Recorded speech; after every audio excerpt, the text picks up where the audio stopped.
Hello students, hope you are doing well and I welcome you in this day 3 of PM Performance Management Practice to Pass webinar, which is being organized by ACCA for September 2022 session, and I am your trainer Haris Hanif. This is my WhatsApp number. You can notice this, my WhatsApp number as well. All right, so this is day 3. In the previous day, in the last day, we had covered throughput accounting, we had covered life cycle costing, and in the day 1, including day 1 and day 2, we had covered activity based costing, target costing, life cycle costing, and the throughput accounting, right? And now we are going to solve CRQs kind of questions, because we had done with case OTQs kind of questions. So first of all, do tell me students whether my voice, screen and video is all clear to all of you. Am I audible? Can you please confirm me? Am I audible? Can you see me? My voice, video, screen is all clear? Please reply in the question box, all of you.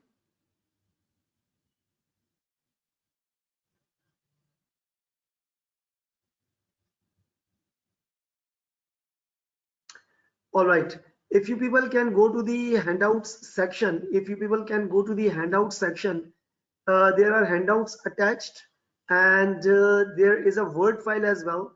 You can copy it for the WhatsApp link and for my Google Drive link as well. And in that Google Drive link, I had uploaded the handouts, and whatever the files I am annotating, I will be uploading there.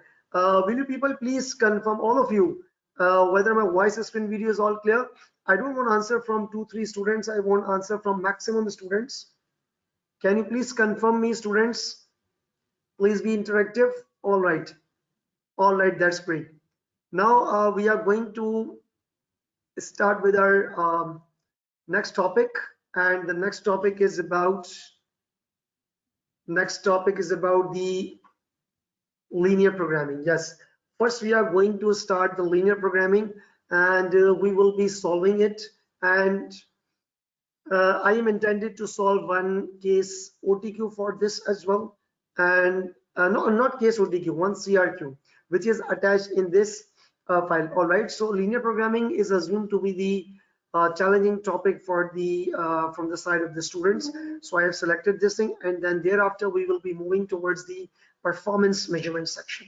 But right now we are here. For the linear programming. Now see that what is actually linear programming. Linear programming, as it is written, that it is the graphical technique. It is the graphical technique which determines optimal production plan in the presence of multiple constraints. What are the constraints? Constraints are actually barriers. Barriers, you can say, constraints are limiting factors. Constraints are limiting factors, right? Constraints are limiting factors. And when there are limiting factors, the barriers, so that means constraints are limiting factors or the barriers, that means demanded units cannot be produced.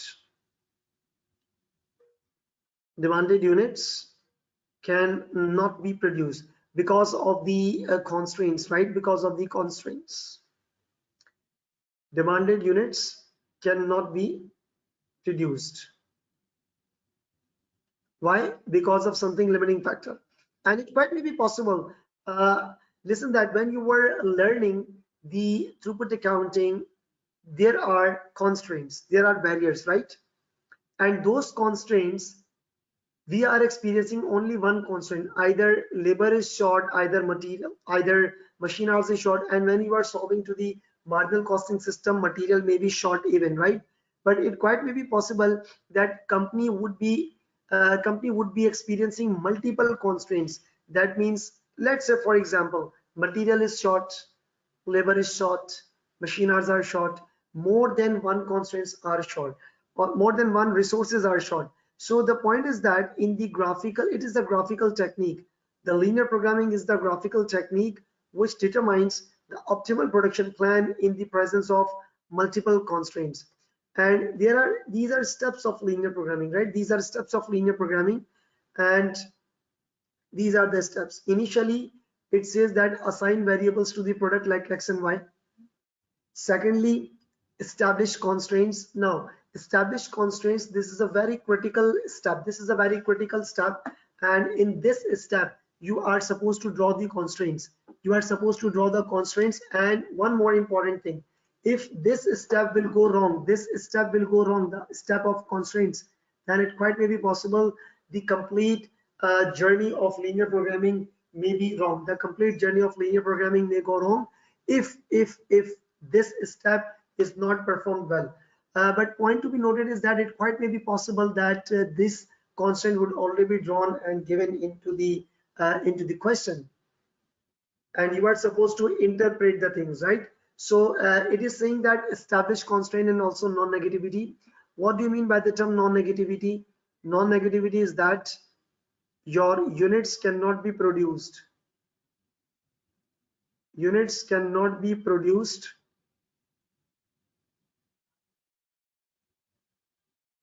in negative, right? That means X comma Y, either it will be greater than or it will be equal to 0, right? So assign the variables to the product like X and Y. For example, the company is making 2 products and it is a graphical technique. Yes, it's a graphical technique. So there will be product X and there will be product Y, right? So these are the 2 products. These are the 2 products and only we will be having 2 products because of the linear programming. And so here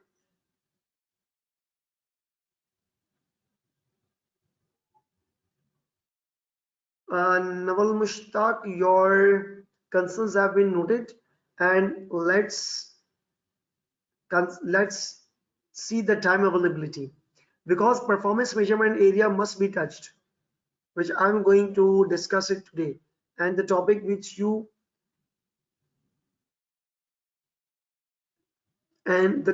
mentioned. Let's see based on the time availability. I will try my level best. All right. So there are 2 products, and that is assign variables to the products, establish constraints, and non-negativity. Objective function of the company is to maximize the profits, or you can say maximize the contribution, because if contribution is maximized, ultimately the profit will be maximized, like maximizing the contribution. Number 4, plot constraints on the graph. One more important thing to be noted is that there is a graph of CVP, there is a graph of linear programming, there is a decision tree in the risk and uncertainty chapter, and these are the things which you are not supposed to draw. This will be available in the examination. And you are supposed to interpret after or before the graph what is the calculation or how it was drawn, right? So you are not supposed to draw the graph, you are not supposed to draw the decision tree, since this would be given into the in the question, and you are supposed to interpret, or you are supposed to write the things after the graph, right? So establish constraints on the graph, plot constraints on the graph. Then you have to identify feasible area. What is a feasible area? Feasible area is actually the area which is common of all the constraints. The area which is common of all the constraints. And then you have ISO contribution line, and ISO contribution line is given on the graph. Now what is ISO contribution line? ISO contribution line is that it is the line of the imaginary contribution, and it helps to identify the optimal production point. I repeat, it helps to identify the optimal production point. ISO contribution line will be helping you out to determine the optimal production point, right? Optimal production point. So this ISO contribution line will be given on the graph, and it will be used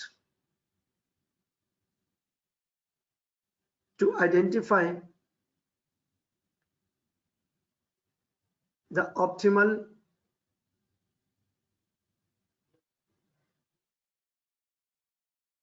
production point. All right.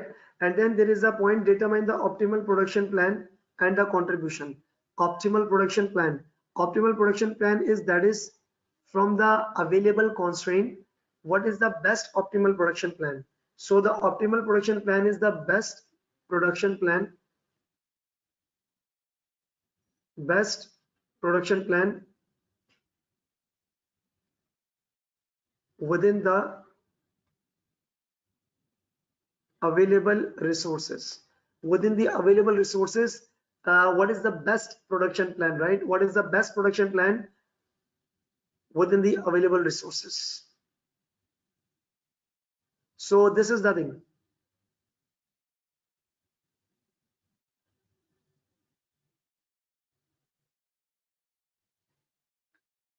All right, now we are moving towards the question, and the question is already attached. The question is already attached here in the handouts section.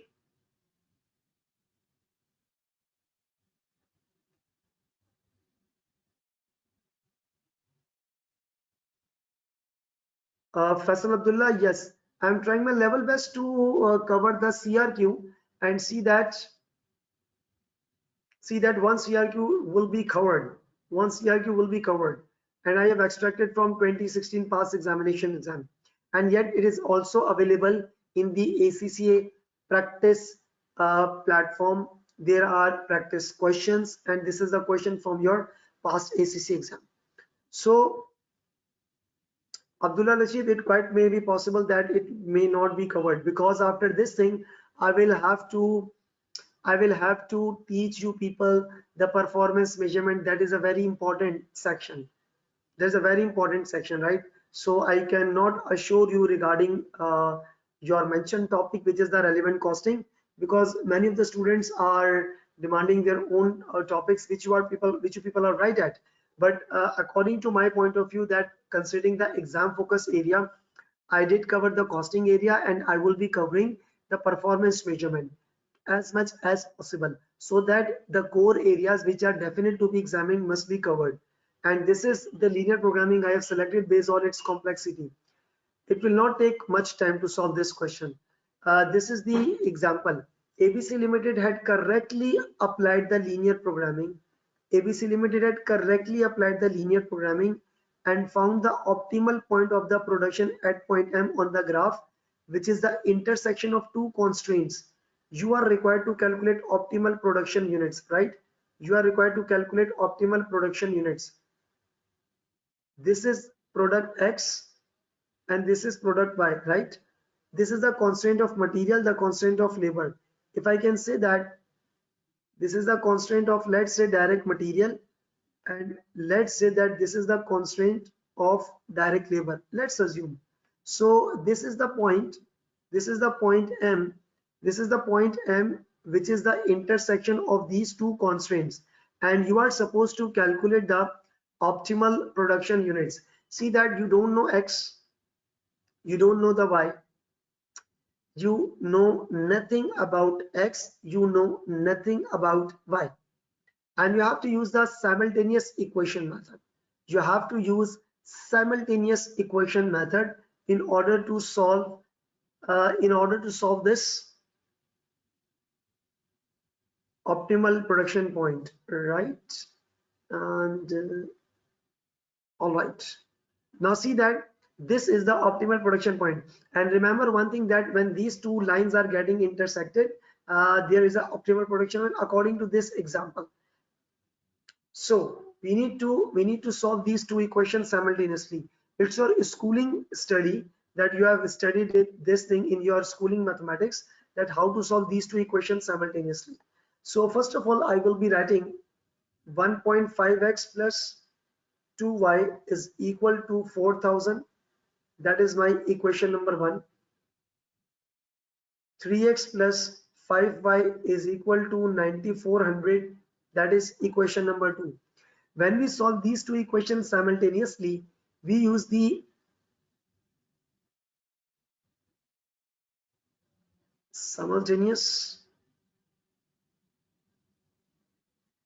equation method, and we use the elimination.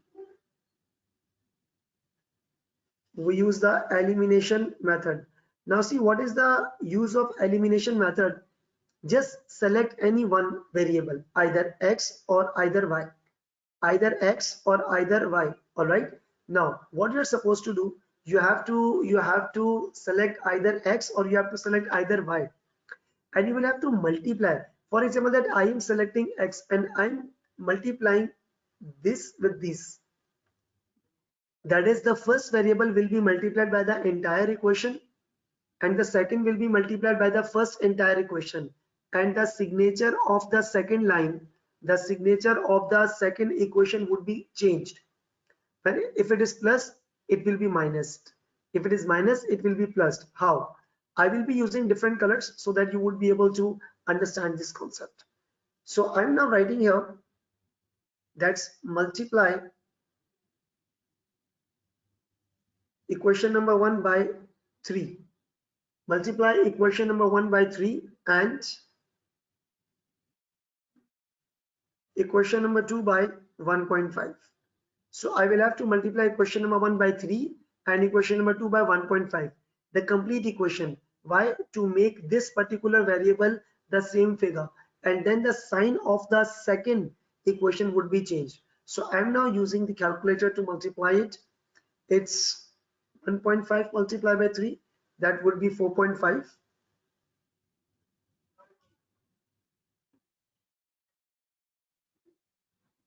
6y, that is 3 multiplied by 2, and that is 12,000. That is equation A, and getting this thing, it would be 7.5y, and there would be 9400 multiplied by 1.5. That would become 14,100. And in this simultaneous equation method, the signature of second variable would be changed. The signature of second variable would be changed, right? So it would be deducted, minus, and that's known as the elimination method. That you have to select which particular variable you want to eliminate. I selected number 1. All right. So it's now plus 6 minus 7.5. It would be minus 1.5 is equal to minus 2100. So this minus and minus would be cancelled out, and y would be 2100 divided by 1.5. So y would be 2100 divided by 1.5. Y is 1400, and that means units, right? Now you can select any of the equation, either A or B, and you have to place y in either of the equation A or B. So you will be getting x. So I'm now writing here, place y is equal to 1400 in equation A, that is 4.5x plus, or you can even choose equation B, equation 1, equation 2, that's totally up to you. And it is 6 y 1400 is equal to 12,000. So it would be 4.5x plus 8400 is equal to 12,000. Now I need x. So it's 12,000 minus 8400 divided by 4.5. So this is 12,000 minus 8400 divided by 4.5, that is 800. So what do you mean by this thing? This is your optimal production plan. This is your optimal production plan, right? 1400 and this. So your optimal production is X and Y. 800 and Y 1400 units, right? So I have solved this question. Now, after solving the linear programming, there are some other things as well. That is slack, binding constraint, shadow prices. All right. Now, what is that thing? If I can show you the imaginary graph which I have drawn here, the optimal point is the intersection. The optimal point is the intersection, right? It is the intersection of these two resources. That means at this point, no resource will be left. That means whatever the resources, that is 4,000 material and 9400 labor hours, they are completely used. They are completely used because this is the intersecting point and there is no resource available, right? There is no resource available. All these resources are completely used in order to make these units. That is 1400 and 800. Yes, it's x is equal to 800 and y is equal to 1400, and the optimal point is the intersection of these two resources. All right.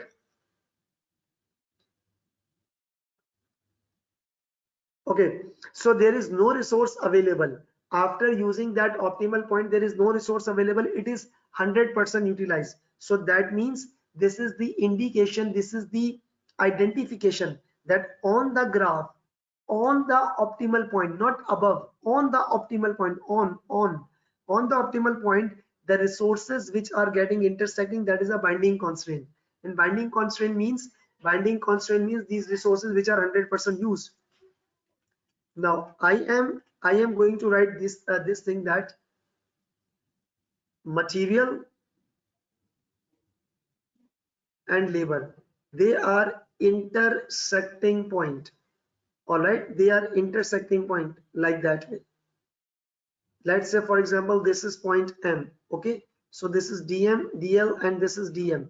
So the resource which is on the optimal point is the binding constraint. So what does it mean? It is actually showing that direct material and direct labor are both at optimal point. That means they are 100% used, nothing left. So these two are called as binding constraint. These two are called as binding constraint.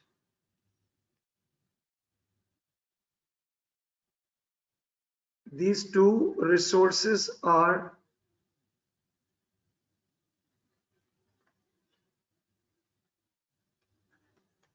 binding constant. Binding constant are those resources which are completely used, all right. Now let's say for example if some resource is still available, I am writing just as an example. Let's say this black line is of machine hours. Now this is above the optimal point. That means after using the linear programming, that is after using the linear programming, right? See this arrow, that is after using the linear programming. After using the linear programming, the machine hours are outside, they are outside the optimal production point. So that means this is the identification, this is the indication that there are still machine hours available even after the linear programming. After the linear programming, the resource which is still left is known as the slack, right? And let's say for example this is the demand of X. This is the demand of X. It is still not meeting. So there is a slack. There is a slack as well. Slack means, there are two meanings of slack. Either it is unused resources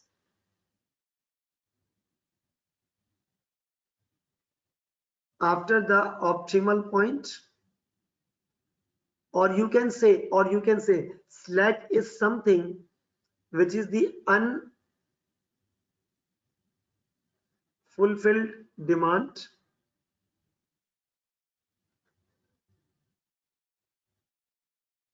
after using linear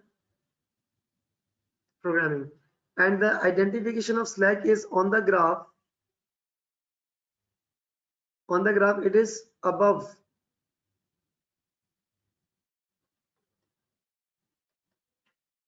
the optimal point. This is the identification that this is above the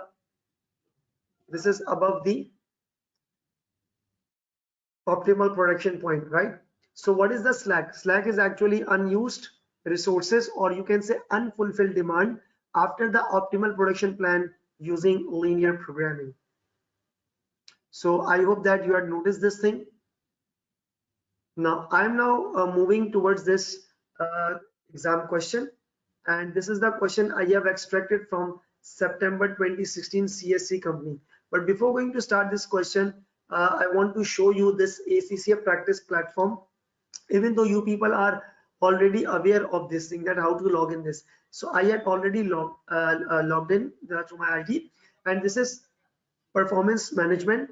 When you will have to click on the plus sign, this is ACC official resource, past exam library. These are past exams available over here. This is practice exams, practice exam 1, practice exam number 2, and this is specimen exam. Most of the questions are from the past exam papers, and I recommend all of you that you must need to attempt your practice questions at this platform. So, and you can see that I have already assigned here. I have already assigned it, that is SP strategic professional. I do teach AAA as well, I do teach AA as well, so that is why I had already assigned this to show to my students. And I want to show you practice exam number 2, that's resume. Practice exam number 2, that I am resuming this.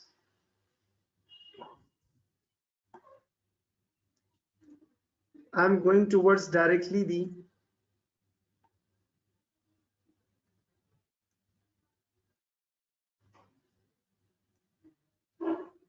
CRQ 234. No, this was not the thing. This is not the question here. Wait, it might be in practice exam number 1.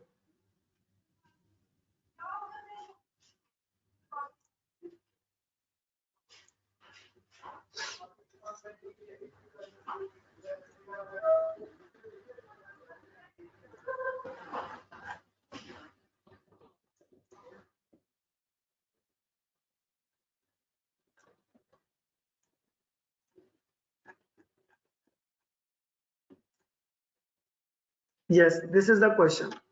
This is the question of the CSC company, and I have already covered it here, but the platform is must to be displayed over here, so you people should think accordingly. In order to use this my digital scale,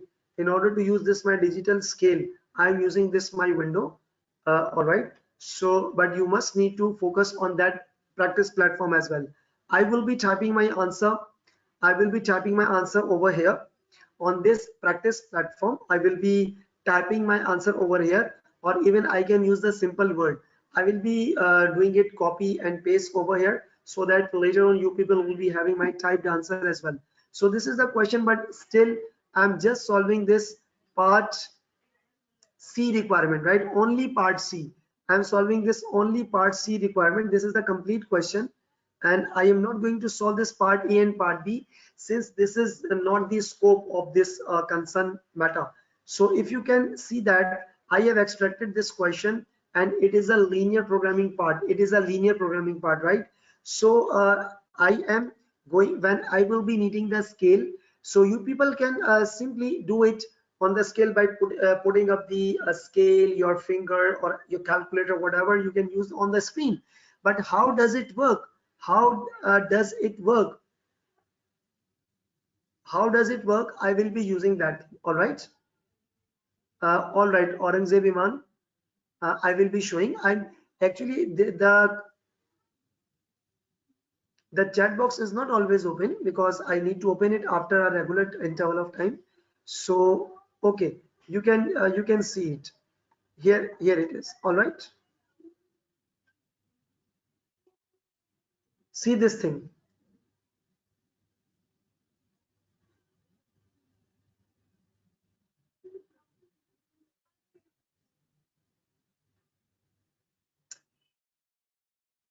Done. Okay. Thank you so much for your patience. Now here, this is the Slack, and now I'm going to solve this question. I will be typing that over there at my ACCA practice platform. Okay. So in order to use the practice platform, I had opened that screen. but I will be solving only part C because it is related to the linear programming, right? So it is starting from here several months later. It's starting several months later on. So let's read this question. Let's read this question from here. This section is related to part C requirement. This scenario is related to the part C requirement, right? So I am reading it here. You can adjust your screen accordingly. Then you can adjust your screen accordingly in order to type your answer. So let's move over here.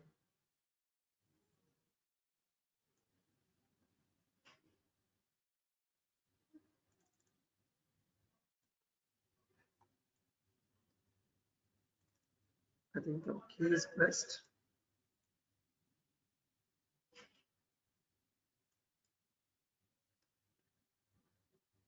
All right. Oh, I think there might be some error. Just wait, I have to log in it again. It's practice.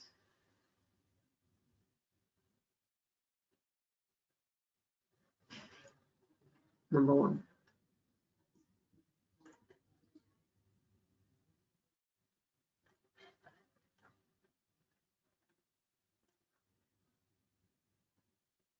Okay, so this is the requirement for part C. All right, the requirement is for part C, and it is saying that several months later, the demand for both cakes and cookies.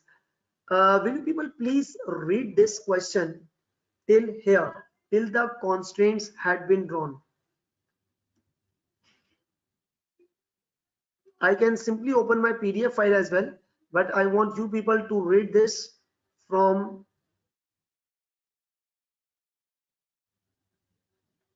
this platform. Please read this question.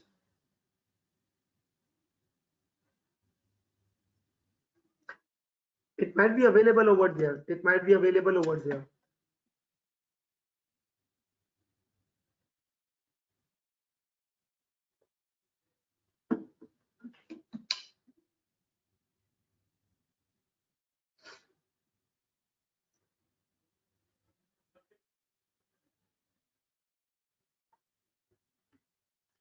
All right, see that what is written. Several months later, the demand for both cakes and cookies has increased significantly to 20,000 and 15,000 units per month respectively. However, I think you have read this question, all right, and you can go to the next thing. The question will remain here, and your answer would be typed here.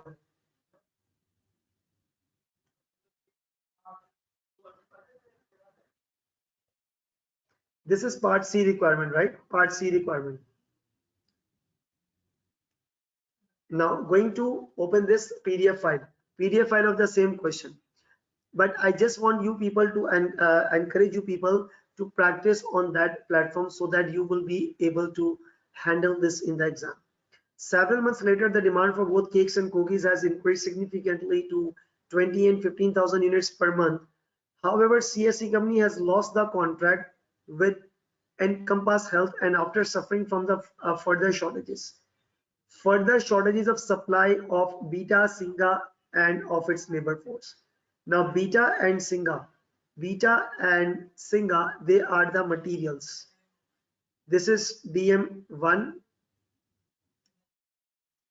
and this is DM2, right? This is DM1 and DM2. And of its labor. CS company has decided to stop making shakes at all. CSE now needs to use linear programming to work out optimum production plan for cakes and cookies for the coming month. The variable X is cake and Y is cookie. And this is the graph already formulated, already drawn over here. And it is written the following constraints have been formulated. The following constraints have been formulated and a graph representing the new production problem has been drawn. Singa, beta, labor. And these are the constraints of demand. These are the constraints of demand. These are the constraints of, this is my DM1, my DM2, all right. and this is my labor, and this is 1 and 2. 5 constraints over here, 5 constraints. Now the graph will be a little bit complex, and this is the non-negativity. Non-negativity is not plotted. Non-negativity is not plotted on the graph, but it throws the meaning that x and y, the units cannot be produced in negative manner. And obviously it does make sense. Either the units will be produced, either it will not be produced at all. So units cannot be produced in negative manner, right? So this graph is already drawn over here.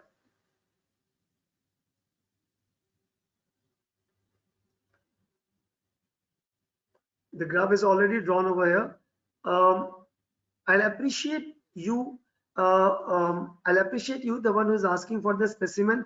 If you can focus on this running question, it will be furthermore better. All right. The one who is asking for the specimen exam, your attention could be diverted if you will be diverting to the next question. If you please focus on this question, it will be better for you to understand. Thank you. Now it is saying that singa, beta, and labor are all the constraints. Now this is the cake and this is the cookie. This is the cake and this is the cookie, right? This is already drawn. Now what's next? What we have to do? This is the requirement. This is the requirement. Number one. Explain for 4 marks. Explain what this line is on the graph is and what area represented by OABCD. What area is representing by OABCD? All right, OABCD. The area OABCD, that is area O, A, B, C, and D. O, A, B, C, and D. You know what this area is actually showing? This is the feasible area. And what is this line? This yellow line. Can anyone tell in the question box? What is question box? What is this yellow shaded line?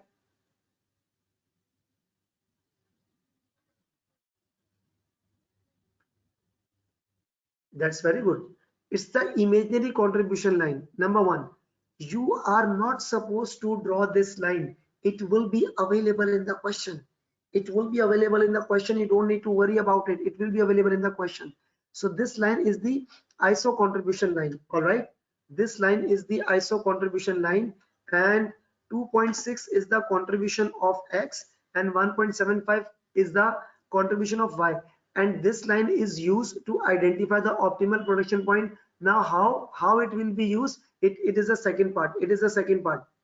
How this will be used, it is the second part. So this is saying what is this line, explain what is this line and what area representing by OABCD.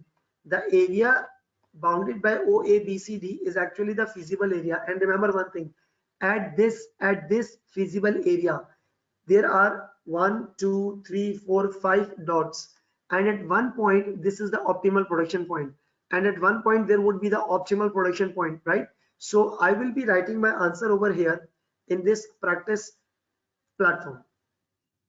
All right, so I'm not typing my answer over here. I'm not typing my answer over here. You are not supposed to copy it on the PDF into the real exam. You have to adjust your screen accordingly, right? So I'm writing here, what is this line? I'm writing here for part 1.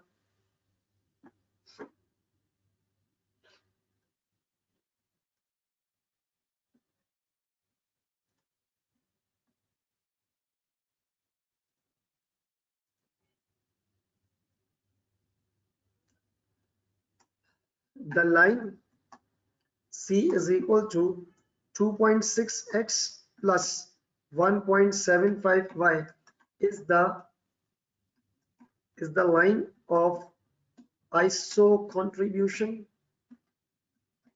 is the line of ISO contribution, which is the imaginary. And obviously there is a function, there is a way, there is a process to draw this line. but right now it is not asking, and so you are not supposed to write even, because this line will already be available in the question.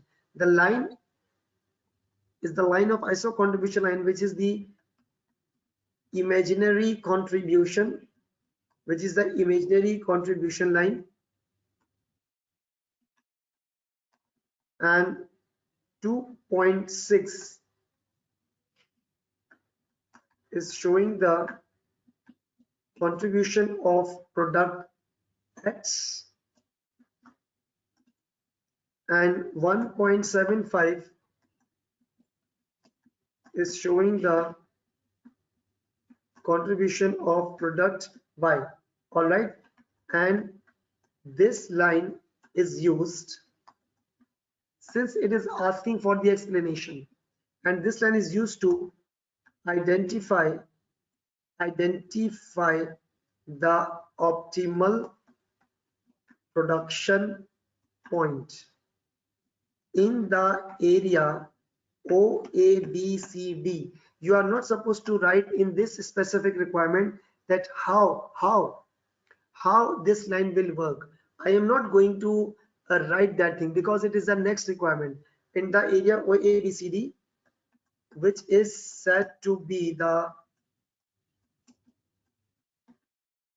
feasible area, and the common area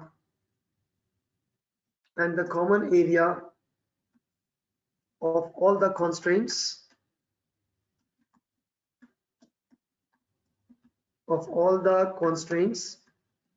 and at one point in the feasible area there is the optimal production point, and the optimal production point is that point where you are earning the maximum contribution, right? Where you are earning the maximum contribution. So I'm typing here with the optimal production point, from where maximum contribution can be earned. Now I have typed my answer here. I have typed my answer over here, simply explaining that line, the ISO contribution line, and the individual contribution, and what is this line showing, and what is the area of OABCD, right? So I have written all this with the explanation. Now the second point is that explain how the optimal point plan will be found using this line, and identify the optimal point. It is saying that identify. What the question is saying, identify. And remember the rule is that, now listen, assuming focus on my body language as well. Focus that there are constraints, that you are bounded by constraints. Okay, let's say this is the constraint, this is the constraint, this is the constraint, and this is the constraint, and this is the constraint.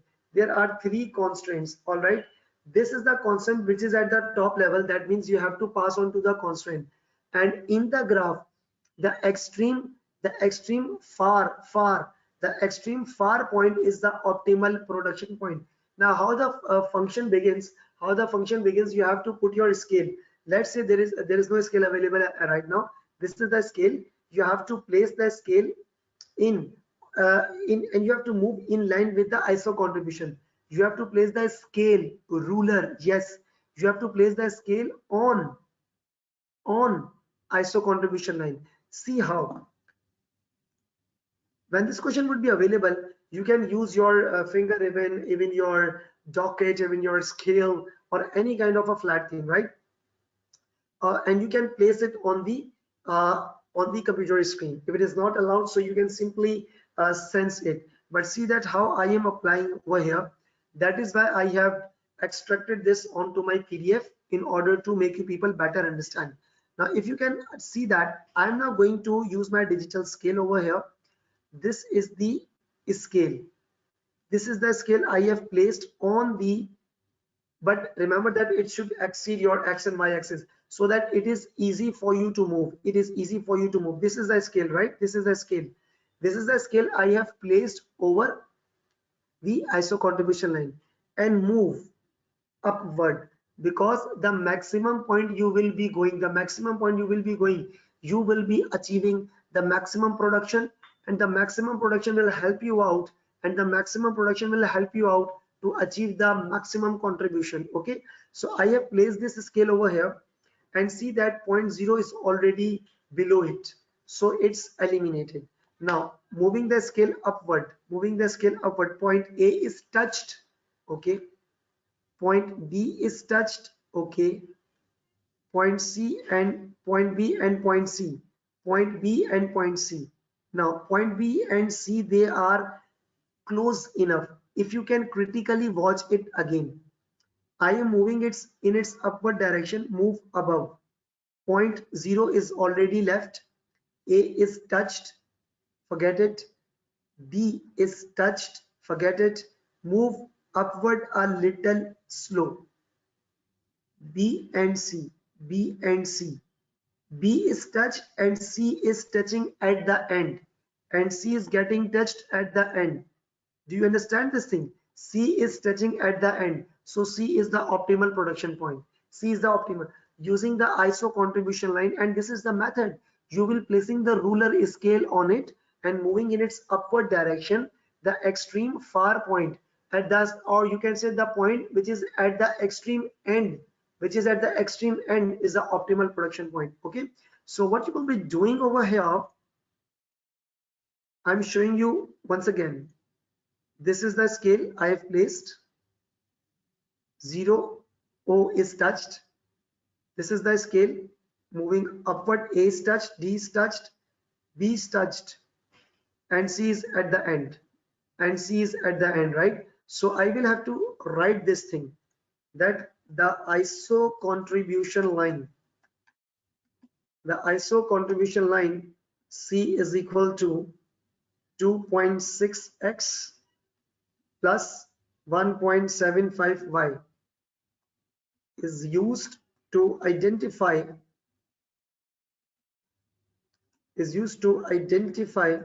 the optimal production point by placing the scale, that is ruler on it and moving in its upward direction. The extreme end, or you can use the word far, or the extreme far point is the optimal production point, which is the point C, at this graph. And now the answer is not completed yet. Point C. Now focus on point C. Now I am removing all the dots, or let it be. I am just highlighting point C. Point C is the intersection of, see that point C is the intersection of this line, this yellow line, that is the demand of cookie, and this line, which is the labor constraint, right? So point C, because this is the line of Singa and point C is the line of labor and the demand for cakes. All right, so you should write this thing, but you are not supposed to solve, because the question is not asking you, no calculations are required for this, because this 4, 2 and 4, the complete 10 marks is for the explanation of the linear programming. And since most of the students are not performing very well in the theoretical aspect, that's why I have selected this question. So here I need to write that, which is a point C at this graph, and this is the intersection of, demand of cakes line and the line of labor constraints, right? So I have typed this answer. Now for part C, what's the part C? You can read out the requirement from here. Explain what slack value is explain, it's for 4 marks. Explain what slack value is. What is the slack? I have noted down over there, and you have people have noted it. I have to write, explain what slack value is, and identify from the graph where slack will occur as a result of optimal production plan. Now I need to open up my this screen. What is this slack? Slack is the unused resource and unfulfilled demand. All right. Now identify the slack. This point C is the optimal production point, right? And move outside it. If I can move outside, I am seeing this line, the above this line, beta. This is the slack. Okay. I'm moving outside this line. I found this singa as well. Yes, this line singa, it is also the slack. If I'm moving upward, this is the demand for cookie. This is above demand for cookie. That means this point A is the demand for cookie, and my optimal production point would be this units, but the demand is this unit. So that means the demand is still left after the optimal production plan, right? So there are 3 slack in this specific graph: the singa, the beta, and what is the indication? That they are outside the optimal production point, right? And the demand for cookie, you can see that this is the demand for cookie. This is the demand for cookies. All right, this is available over here. This is the demand for cookie which is available here, but the optimal production point is less produced. So demand for cookie and singa and beta, they all are outside the optimal production point, so they are the slack. Yes, Lamin, the last point touched by the ruler is the optimal point. You are right. All right, so now I will be going to my practice platform once again, and first the question is saying explain what slack value is. Now see that what is the slack value? What is the slack value? I am writing here slack is the resource.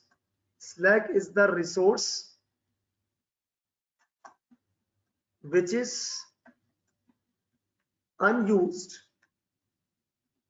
or remaining after the optimal production plan, or it is also the unused demand, that is units, or it is also the unused the appropriate word is unfulfilled demand units after the optimal production point, right? And it is identified, on the graph it is identified.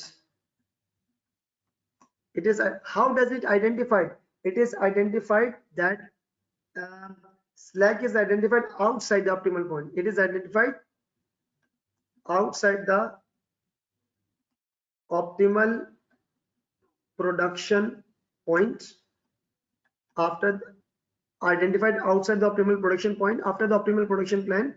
You can use the word that is above the sorry for that, above the optimal production point. And from the graph of CSC company,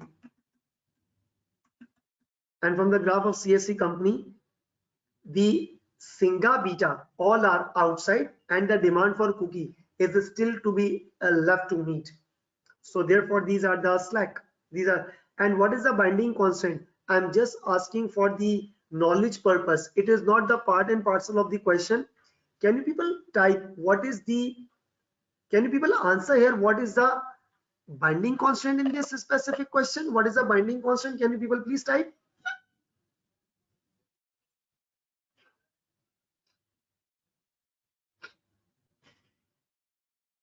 No, Shushmita, the binding constraint will not be the demand.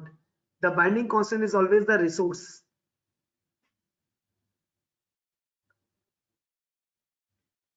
No, Fatma Yusuf, it's not intersecting. I'm explaining you. Yes, Aurangzeb, you're right. The resource which are fully utilized. Fan Bang soon, it's not labor. Yes, it's labor, Javeri Akil, it's labor. Fan, yes. Fan Bang soon, it is labor, right? Fatma Yusuf, you have asked, sir, C is the intersecting beta, isn't it? No, not at all. This point C, you can notice that. Just observe it very carefully. I'm doing it zoom. It is point C, right? Point C is the intersection of this line, and this is the line of labor. Singa is above, and this line is also above beta. All right. So this is the point. And Shushmita, cake cannot be the binding constraint. Cake all the way it is touching, but binding constraint is always the resource. So I'm writing here, labor is on. I'm just saving this document as well and will be uploading it on my Google Drive link. So just for your understanding purpose, labor is on the optimal point.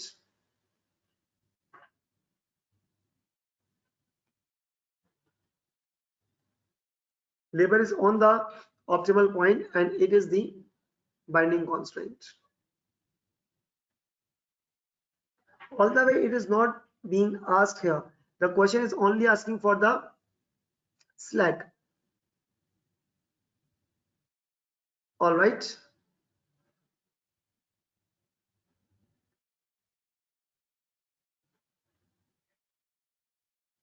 Muhammad Talan.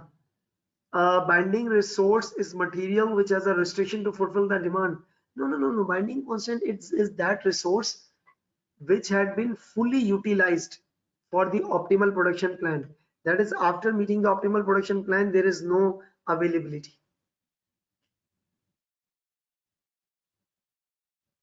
I've explained it 3 times. Okay, for you, Aurangzeb, I'm explaining it 4th time.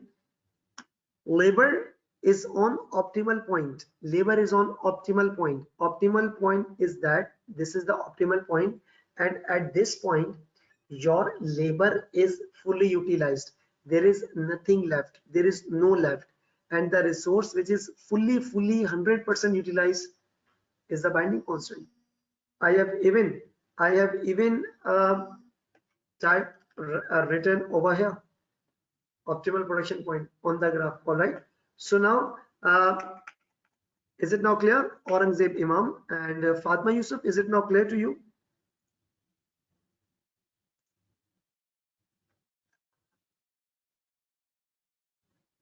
Gaurav, I have already typed that answer. Did you join late, Gaurav? Gaurav, did you join late? How to find the optimal production point? You have joined late. I have already explained that thing. Fatma,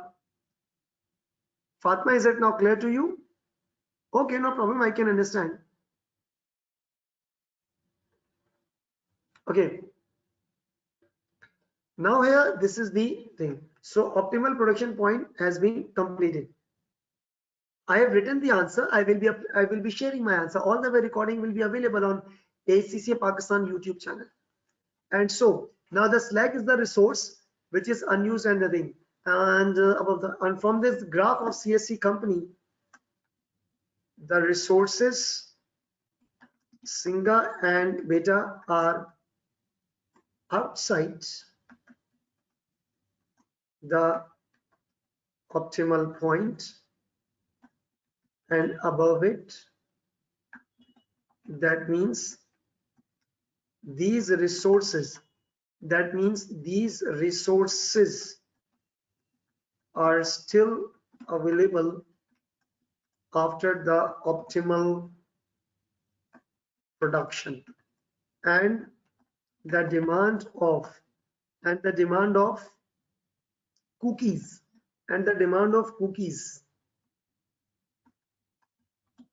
are still left to be fulfilled. That means not met all the demand, and so demand for cookies, Singa and Beta are slack, right? And I'm not going to copy this answer which I have typed on the platform, copying over here. All right, I'm now copying over here so that this answer can be shared with you people later on. So I have typed this answer.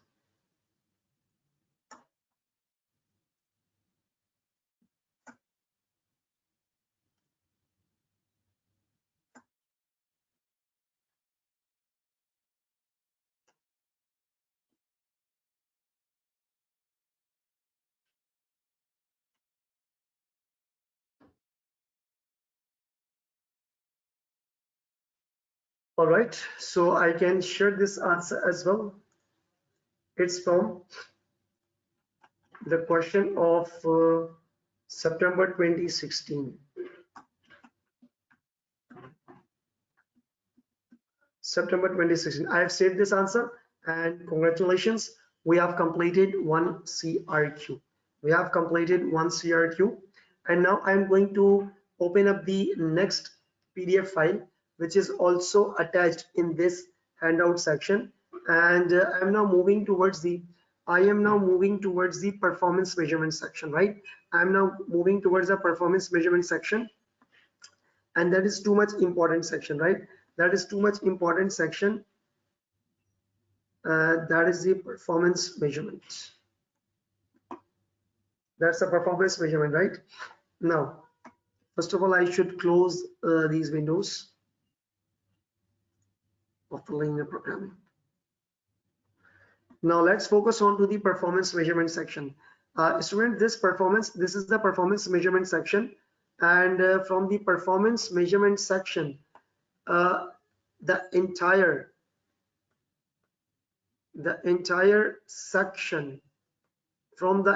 section, I cannot assure, or even nobody can assure you that which topic specifically would be examined from this specific section.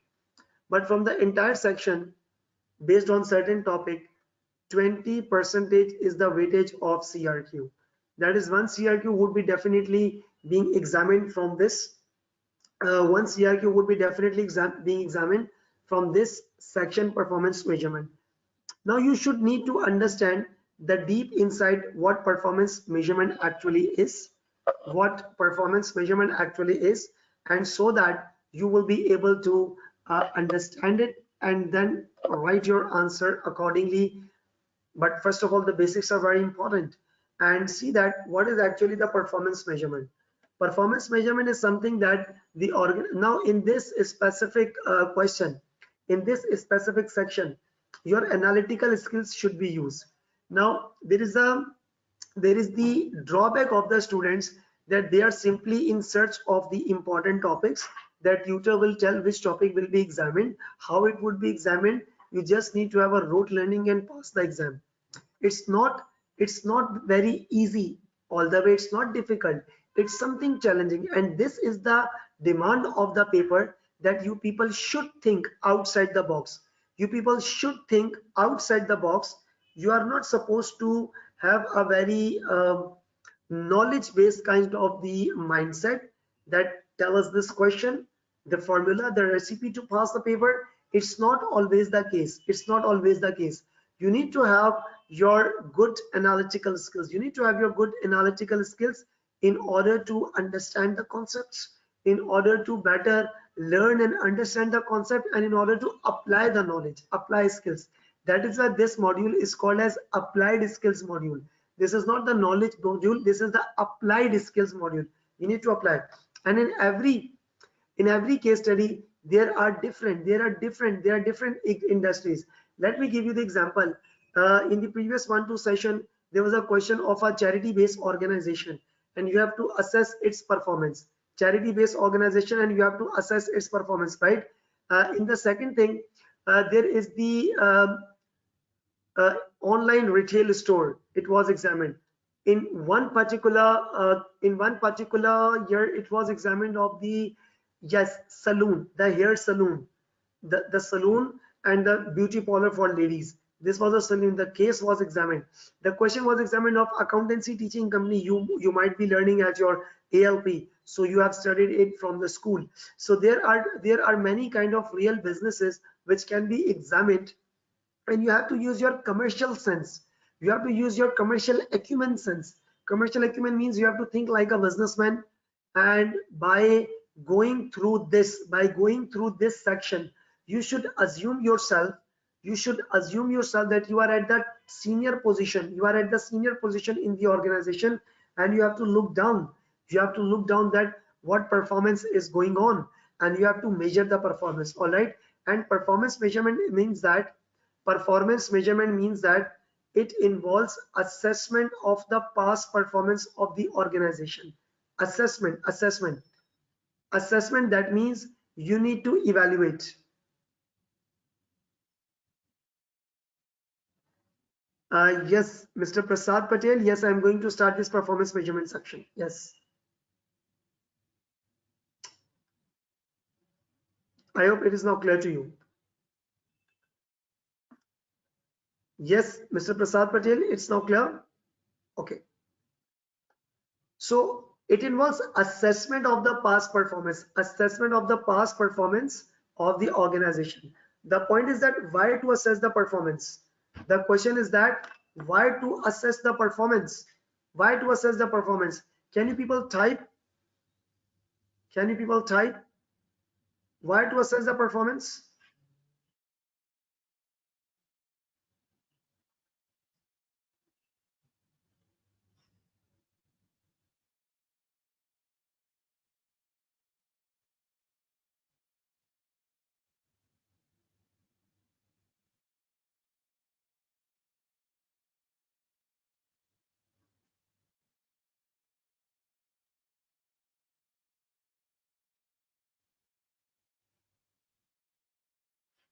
Can you people type here why to assess the performance?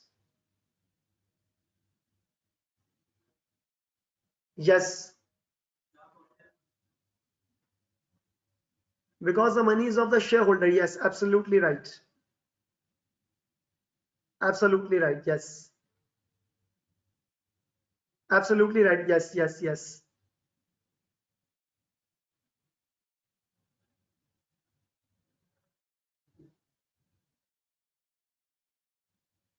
Yes, exactly. In order to assess. Okay, that's good. That's good enough. Now I'm going to write this thing. Yes, exactly. You are writing a very smart answer. I'm really impressed. Why to assess the performance? That is to analyze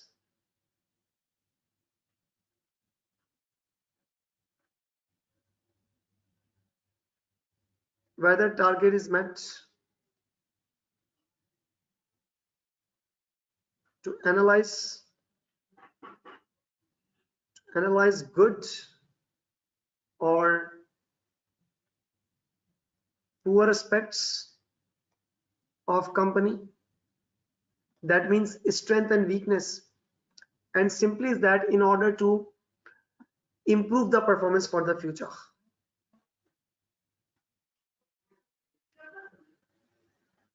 Improve the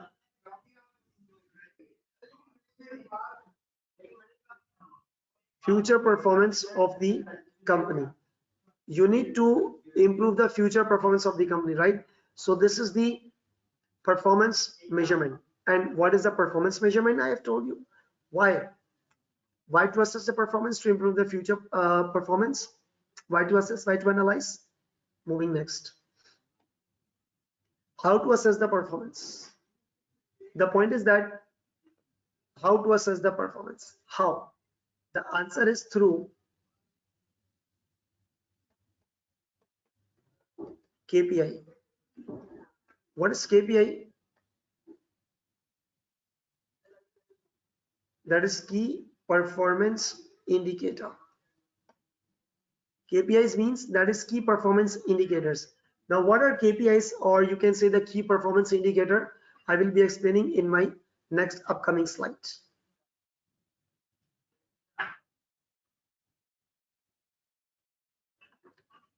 Next, critical success factor. What is this critical success factor? But before going towards this critical success factor, I want you people to have a very quick look on this KPIs. I need to have a very quick look on this KPIs, right? What is KPI? KPI is actually the indicators. They are the indicators, right? They are the indicators. Key performance indicators are, if I can say you in very simple language, that these are the factors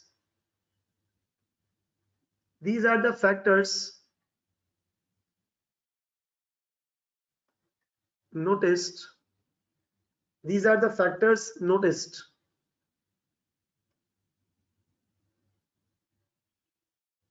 to analyze the performance. These are the factors noticed to analyze the performance, right? There are two KPIs, financial KPIs that you need to measure in monetary terms, and they are financial ratios. I will be moving towards this critical success factor later on, but here I need to move on for the KPIs. KPIs are actually the factors which you are identifying in order to assess, or you can say in order to analyze the performance, right? It's a non-financial KPIs as well. Non-financial KPIs. What are non-financial KPIs? Examples. The quality is a non-financial. Delivery time. For example, I have ordered something in the through internet, and they are saying 4 days will be taken to deliver, but they are taking 7 days. Obviously, as a customer, I will be saying that your performance is not good. IT support system, sales return, number of complaints. If the complaints rate are getting more and more from the last year, so that means your performance is not good. Customer waiting time, like on a call center, if you are putting on hold for too much extended time, so that is not acceptable by the customer. The customer will be saying your quality is low, or you can say the service is not good. Staff behavior, especially when you are talking about the restaurants. For example, the menu is too much delicious and tasty, but the staff behavior is not good. So what you will be saying, what kind of a service is you are operating? Your staff is not having manner to how to talk. So this is also the, because in the service industry, it matters a lot. In the service industry, it matters a lot, the staff behavior. In many of the organizations, this is a part of the standard operating procedure, that you must have a smile on your face to deal while dealing with the customer. You should reflect the positive vibes to the customer. And staff behavior is one of the important aspects. You should not be frustrating from your facial expression. And this includes in standard operating procedure in many organizations, which are continuously dealing with the customers, because nowadays every industry is getting very competitive. Anyways, way of answering on phone calls. For example, if somebody is calling me and I'm a call center agent and I'm dealing on the phone call, let's say, so how I am addressing the wastage rate, idle time, rejection rates of units, that means faulty. Cleanliness, think of a restaurant, yes, for example, satisfaction of a staff, and I am writing, etc. There are many non-financial KPIs, but one important thing is that non-financial KPIs ultimately impact to the financial in the longer term. That non-financial will ultimately leave the impact to the financial. Let's say not today, later on. Let's say not today, later on. If my non-financial performance is not good, for example, I'm ignoring the customer complaints. I'm ignoring the customer complaints constantly. Even after 1 month, 2 months, or even after a year, my sales would be expected to be reduced, to be very honest, because I am ignoring the most important part, and that is the customer complaints. So so non-financial aspect leaves the footprints over the financial, right? So this is the thing you should notice and consider in mind, that non-financial factor is of equal importance. Moving upward, what is critical success factor? Critical success factor are actually those things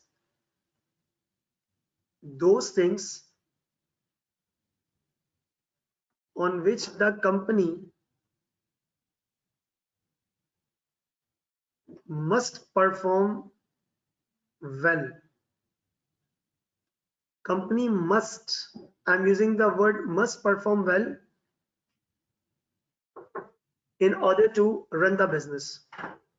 In order to run the business, the company must perform well, right? The company must perform well in order to run the business. Can you people please once again, I'm writing here, in order to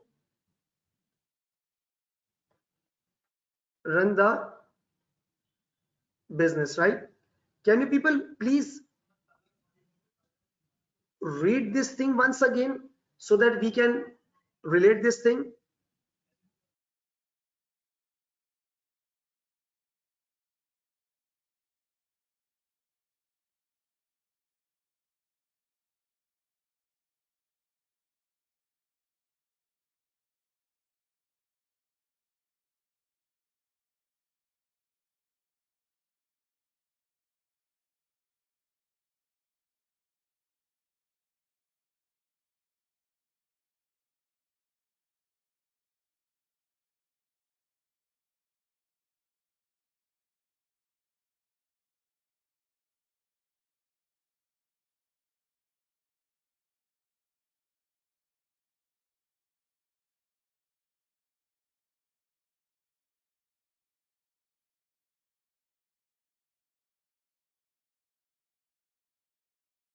I'm assuming that you have read this information.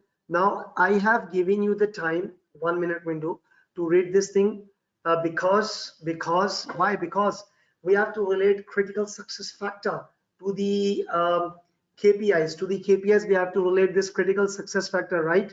Now I'm going upward in the previous slide, that those things on which the company must perform well in order to run the business, right? These are critical success factors, and these are fundamental factors.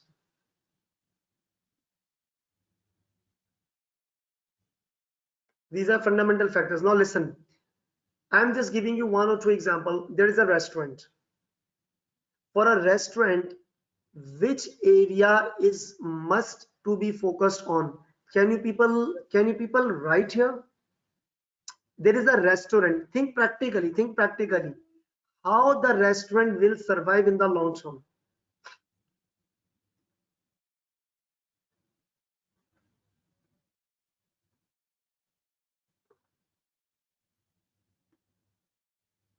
Yes, the quality, the food, the menu, the quality. This is the critical success factor. And critical success factor is that the resources. For example, that there is the institute. There is a running college. They should have a good faculty. Good faculty is a critical success factor. The quality of notes is the critical success factor. All right. Now there is a restaurant, and the restaurant is at the quality, hygienic factor. All these things are the critical success factor, right? And these are the things to be focused on. And in order to measure CSF, there are KPIs, right? So in order to measure these things, there are what? Yes, there are KPIs. So for a restaurant, example, a restaurant. For a restaurant, there should be the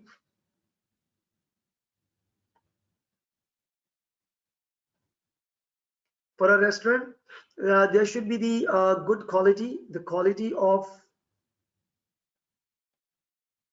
food. You can say the menu, you can say the environment. All right. Now the point to be noted is that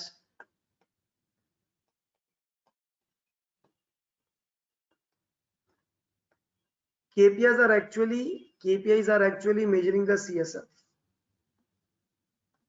KPI actually measures what? CSF, right? So critical success factor is that you should be good at particular thing, and its measurement is KPI. Its measurement is KPI, right? Now I am now moving towards the next slide. I am now moving towards the next slide, and there are some important rules to measure the performance. There should be target which should be attainable. Obviously, the target should not be ideal. The target should not be ideal. It should not be ideal. They should be the attainable target. Performance must be compared. You cannot say that my performance is good or bad. You cannot say until and unless this performance can be compared. And now the performance can be compared with past. The performance can be compared with the competitor. The performance can be compared with the budget. These all are the aspects. These all are the aspects. And one important thing, whenever you are analyzing the performance, your comparison should be like with like. For example, if I will be establishing my let's say technological products, and I'm comparing myself with the Apple or Samsung, it's not comparable. Although I've got enough money, for example, because they've got the brand loyalty, they have got the good market standing, so I cannot compare my industry with that old and established giants. So the comparison should be like with like, and for us it is the same activity level. Comparison should be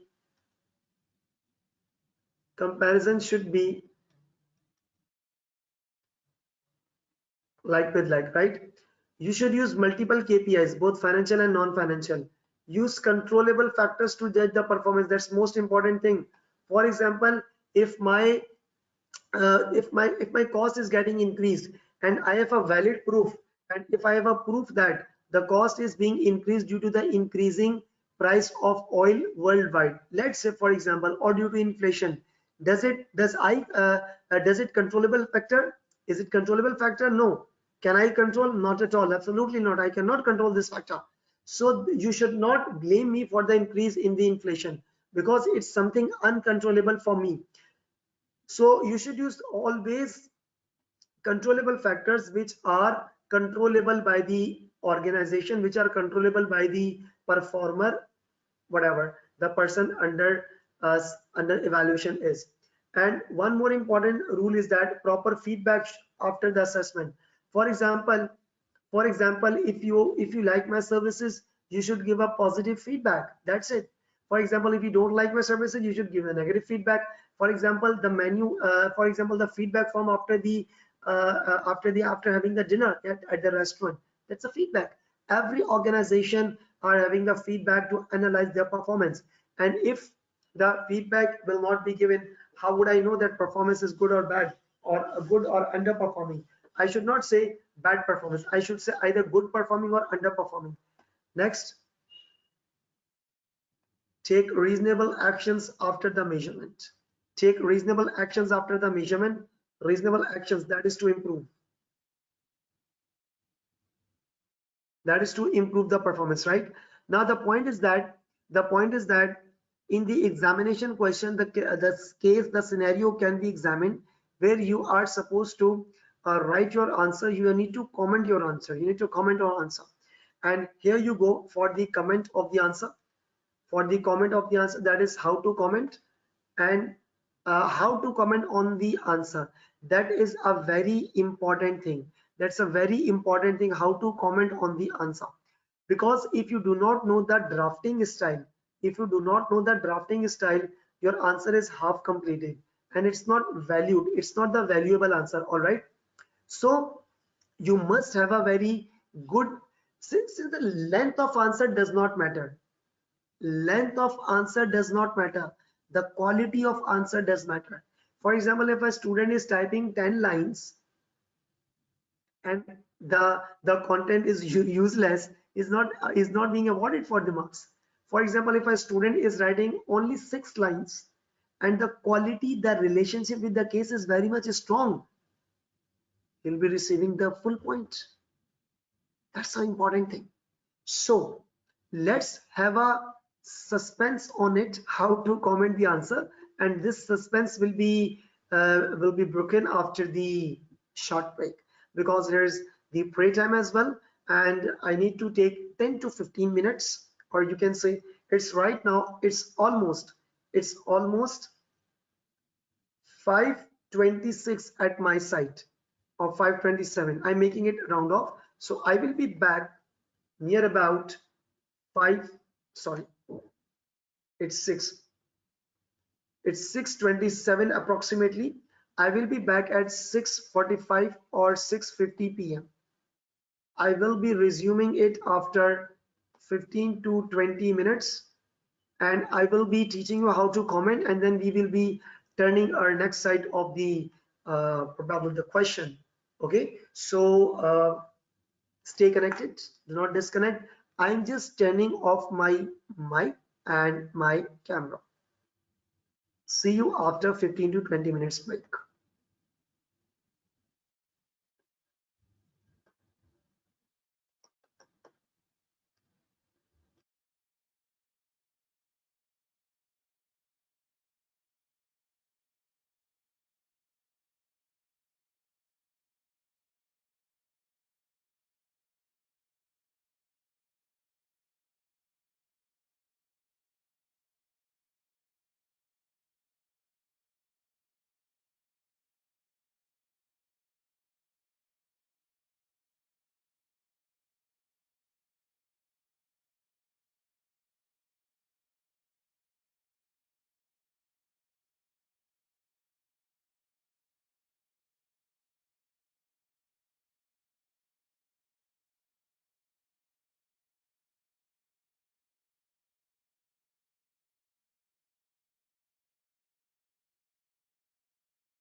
Welcome back from the break.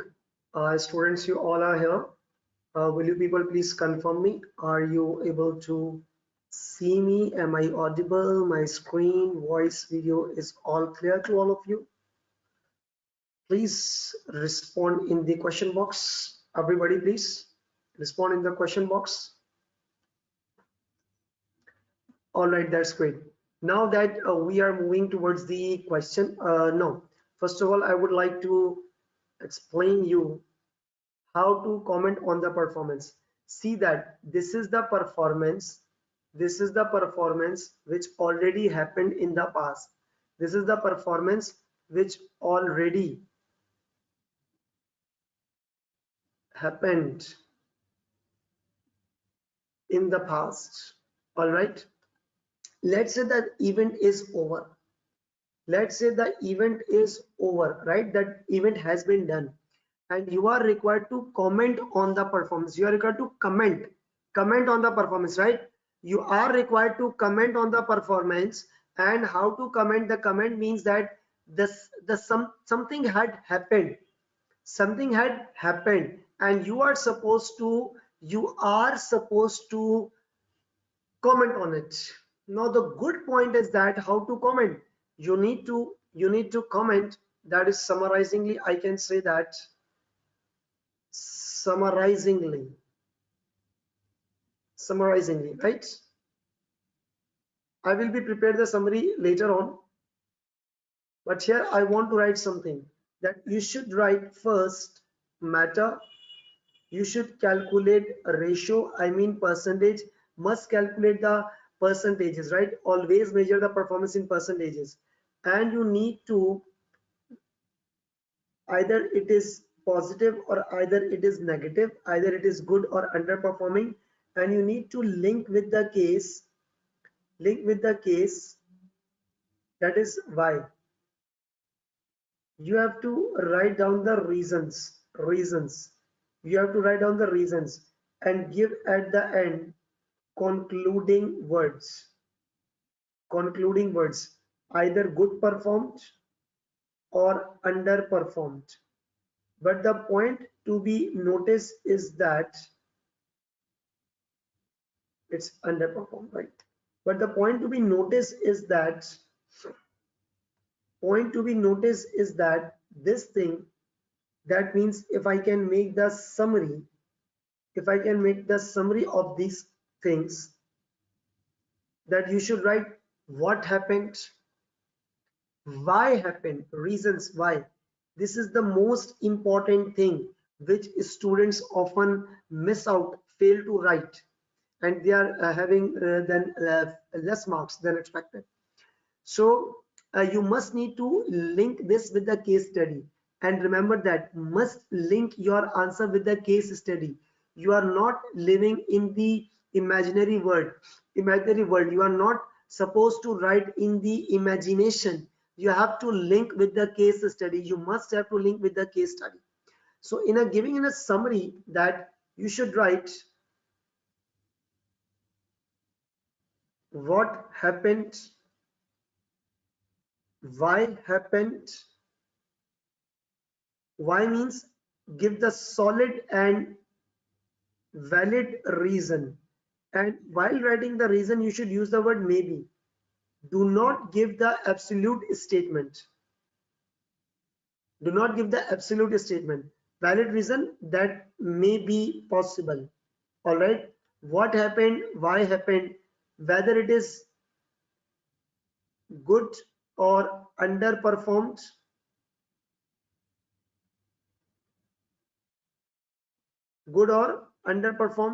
all right, and give your conclusion. One thing I'm writing expressly, no advice. You are not supposed to give any advice, because it's not the advisory question. You are not the consultant, you are not the advisor, you are the performance assessor. You should write what happened, why happened, whether it is good or underperformed, whatever had happened, and give a solid reason with the case study. That does make sense. Okay, Let's say for example that I'm a senior one and I am receiving my file from a junior, and I am reading, okay, this part might be happened because of this, analyze, that's it, finish. No advice at all. Is the question is asking you for the advice? No, then keep the advice with you. You are not supposed to give the advice. All right, so you should write down the concluding remarks, whether it is helpful, whatever the information is available in your answer.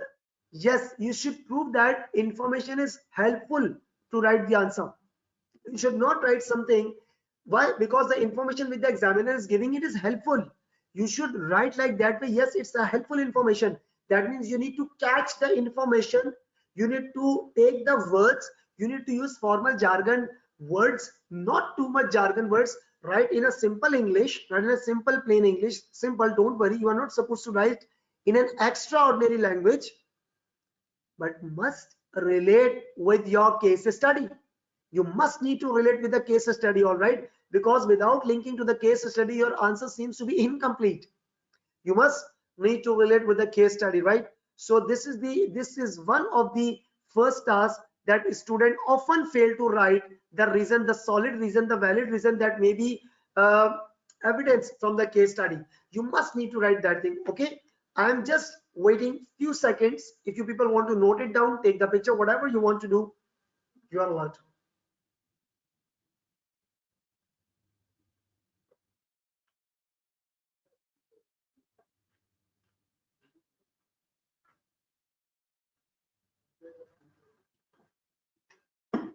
Now let's proceed towards the next thing.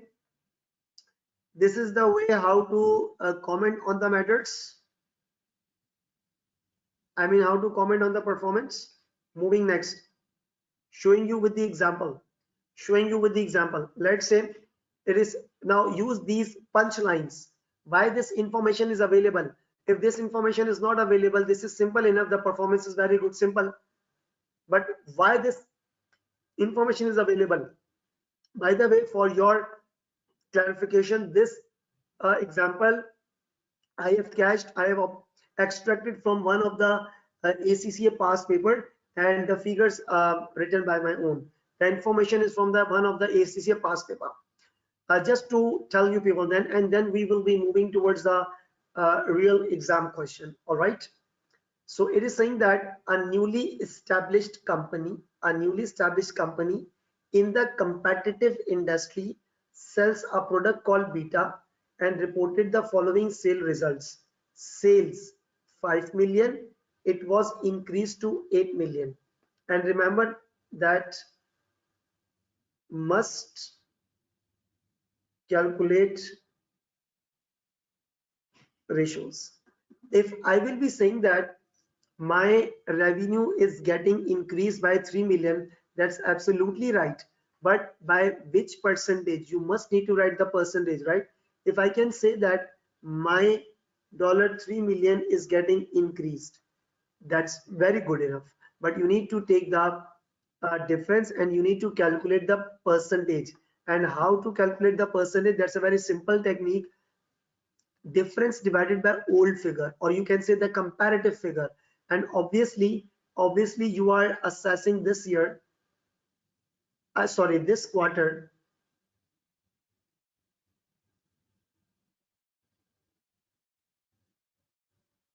You are assessing this quarter, right? You are assessing this quarter. So how to calculate the percentage change?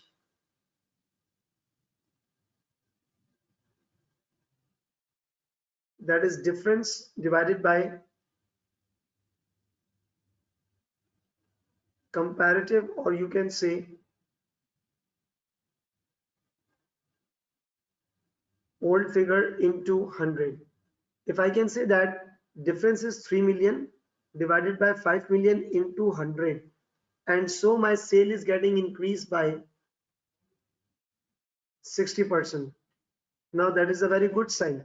Now if I can say that this question worth for 2 marks, let's say for example, what you will be writing, you have to use that information, you have to appreciate them. And one more important thing, just go back to this thing. One more important thing. If the performance is good, appreciate them. Please add this thing. If the performance is good, appreciate. If the performance is underperformed, explain the negative impacts. One more important thing, please add it into your drafting style bucket. If your performance is good, then appreciate it. For example, if you like something, then you are naturally appreciating this. If you do not like something, you will have to explain the negative impacts, and the impact should relate to the future. Negative impacts in future. That's a negative impact in the future, right? So you should appreciate it. Why the performance is good, you are already writing it. And if the performance is good, appreciate. Underperform, explain the negative impacts in the future. So I hope that this is now clear. I'm doing it a little zoom more so that you can easily focus on what is exactly written here.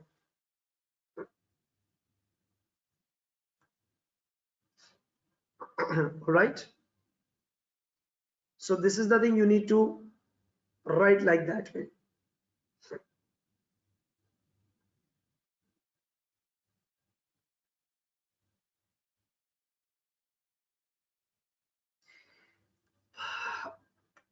All right, students. I am now moving towards the continuation of this example. This is the example, and there is no specific reason in this case study. So I will be using my imaginary possible reason. All right, that what may be the possible reason. Now see how I will be drafting my answer over here. I'm simply putting up that sales heading. You should use the headings, right? You should use the headings. So I'm saying that sale revenue is increasing by 60% in Q2, I mean quarter 2, and simultaneously you should show the working. That's 3/5 into 100, bracket close. The sale revenue is increasing by 60% in quarter 2, and this is the impressive performance. Since, yes, you should use the punchline. The business is new, and the industry is the industry is competitive, and still the company is able to handle the increased sales. Now what may be the possible reason? The case study is not completely given. For example, you will be using your assumed reasons. You can use based on this information, right? But when the exam question will be examined completely, you will be using all the available information, right? So this is that thing, and this is the impressive performance since the business is new and the industry is competitive, and despite of this fact, the sale revenue is increased. Now, sorry, is increased. I have appreciated them. It's not the serial, the above thing which I had written here. This is not the serial. These are the contents that you must use in your answer so that your answer will look more professional. So I'm saying that it may be possible that quality of the product is accepted by the customers, and yes, and there is a word of mouth. Let's say, for example, Let's say, for example, if I like this product, I can recommend it to others as well. All right, I can recommend this to other as well. So if the quality of a restaurant is good and you have experience there, you would be recommending to others. If you like my teaching, you may be recommending to others as well. All right, so it quite may be possible that the quality of the product is accepted by the customers, and they might recommend it to others. Or it may also be possible, it may also be possible that due to target marketing. Yes, the marketing does not aim to increase the sale, but it may be one of the reason. The aim of marketing or advertisement is to create the awareness of the product, and obviously the awareness may turn into sale. So it quite may be possible, right, that due to target marketing of customers might be attracted, or even the discounted selling price might have attracted customers. All right, either way, either way, I mean, anyways, either way, either way, sorry, either way, the company had used the word outperformed. If it is underperformed, you will be writing the company had underperformed, and you must need to write what can be the negative impacts in the future. Either way, the company had outperformed in this aspect. Simple, my answer is finished, and this is my sales, and I will be using it like the heading. So this is my answer, and this is the drafting kind of style, that what happened, why happened, if it is good, appreciate it, if it is underperform, explain the negative impacts, right? And now end your answer with a great conclusion. So these are simply 3 to 4 or 4 to 5 lines. You do not supposed to write too much. I'm not saying to write too much, but write the quality answer. You must need to go through the examiner answer as well, that what is actually written by the examiner. All right, now let's move ahead. This is yet another example. This is yet another example, and then thereafter we will be moving towards the exam question. Yes, this is yet another example. This is month 1, the last month, and this is month 1, the current month. In the last month, the wastage was 100.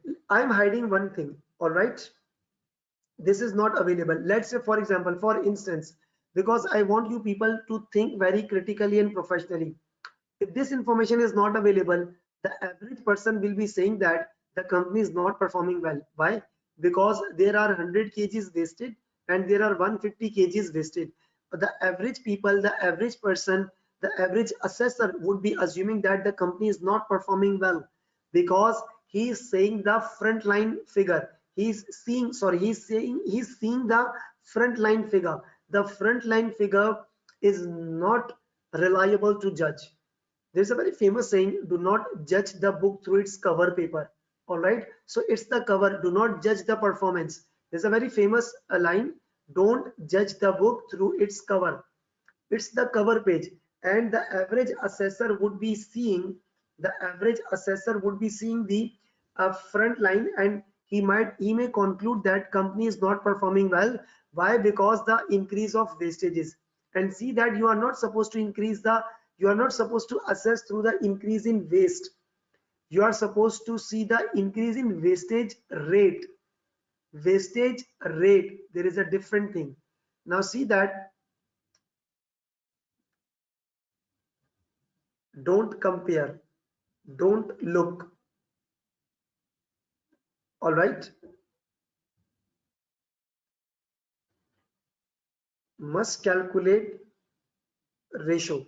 Now listen, 100 kgs were wasted from the input, that is 100 over 1250 into 100. What does it mean? It means that 100 over 1250 into 100. So what does it mean? It means that 8% material, 8% is the waste. No waste. I'm writing here. No, it's wastage rate. Yes, it should be the wastage rate. It's not the waste, it should be wastage rate. I'm emphasizing on percentage again and again. So it is 8% wastage, right? Now here 150 over 2500 over 100. What is that percentage? 150 over 2500 into 100. That is 6%.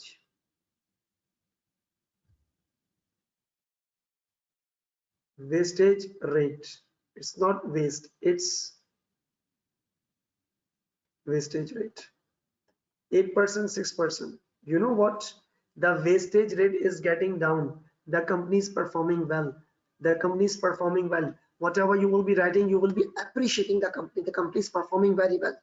All right. The company is performing well. So that is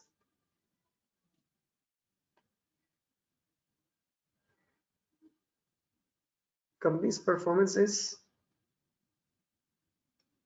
improving. That is good. So I'm not writing the thing. That means how to assess. The important point is that must calculate the ratio. Idle time should not be considered as a KPI.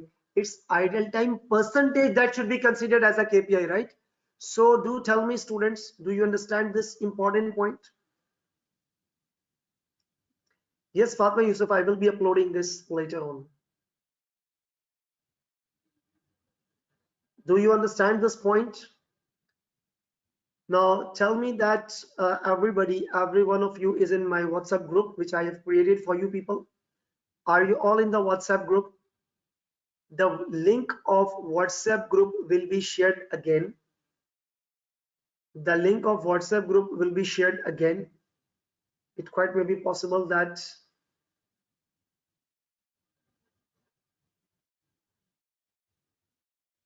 thank you so much, Shahid Hamid, from your for your valued feedback. Thank you so much. All right. Now this WhatsApp group link will also be shared again. So if you are not there, you must join this WhatsApp group. I will be uploading this annotated file. When I'm writing on something, that means it's annotated file. So the annotated file will be uploaded. Don't you people worry about it.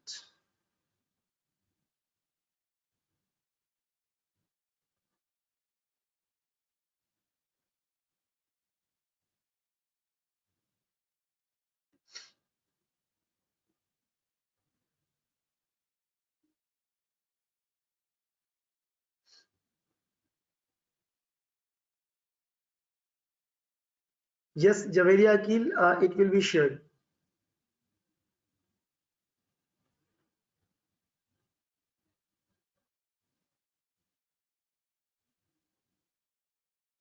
It will be shared. Yes, please wait a minute.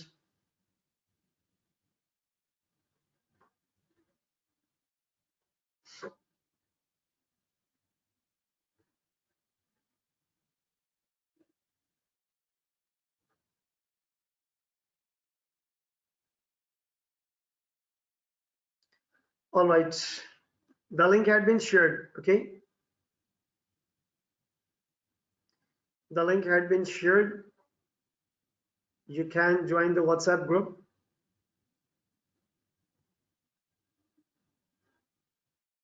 Now I am proceeding towards the next one. The last thing for this slide, and then I will have to move to the question. Point to be noted is that calculate the logical ratios. Must compare with the comparator, because without comparison your answer is incomplete. You have to compare.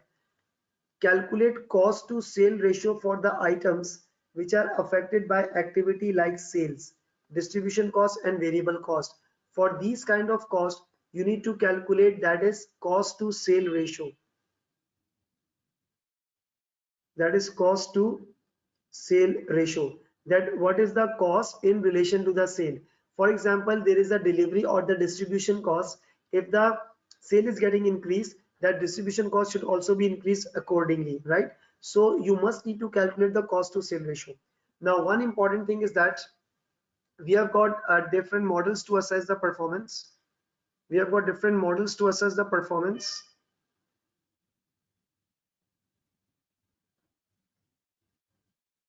Assess the performance. Number, there are different models, right? There are different frameworks.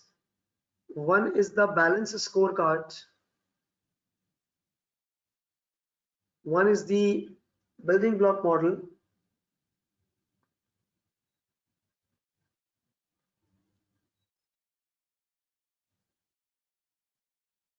Another one is the value for money. All right. It has got 6 dimensions. It has got 3 E's and it has got 4 perspectives. So there are different models to assess the performance. So I am going to solve the question. We are going to discuss the question and let's see which kind of a question is that. And so we will be, I'm actually taking from the past paper. To some extent, it's the most recent past paper, right? I'm giving the sincere advice, whatever the paper you are attempting, whether it is PM, PX, FR, AA, FM, whatever the paper you are appearing, must solve at least recent past papers. Recent past paper means which are available on the ACCA practice platform, the most recent ones, 3 to 4 attempts, so that you will be able to understand which kind of and what kind of requirements are being examined, what are the testing style of the examiner, and so you will be able to sense and analyze which kind of complexity is being examined currently. All right, so that you'll be able to make a forecast, but do not make the forecast of the selected topics, right? You need to go through the entire case study and entire course. Sorry, you need to go through the entire course. Don't pick up these selected topics, but whatever you are solving, solve it through a deeper understanding mind. All right, no need to have a rote learning kind of thing. You must need to apply that skills. Now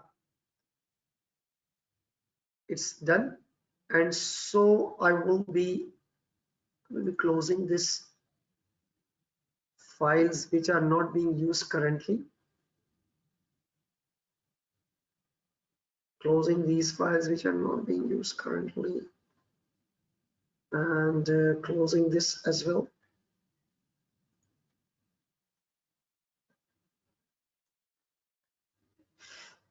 I'm now using ACCA practice platform.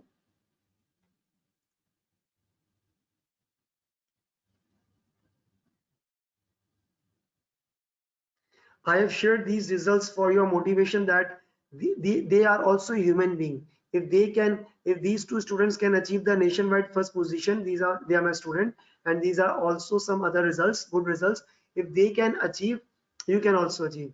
You are good enough. You are good because you have cleared your knowledge module. So I always share the motivated results.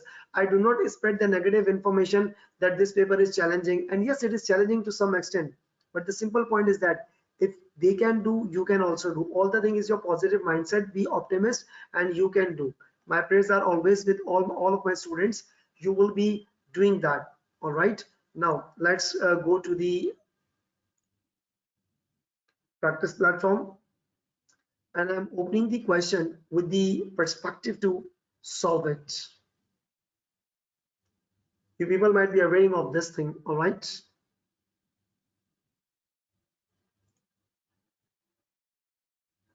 I've actually already assigned here. I've actually already assigned here. That is yes, March June 2021. March June 2021.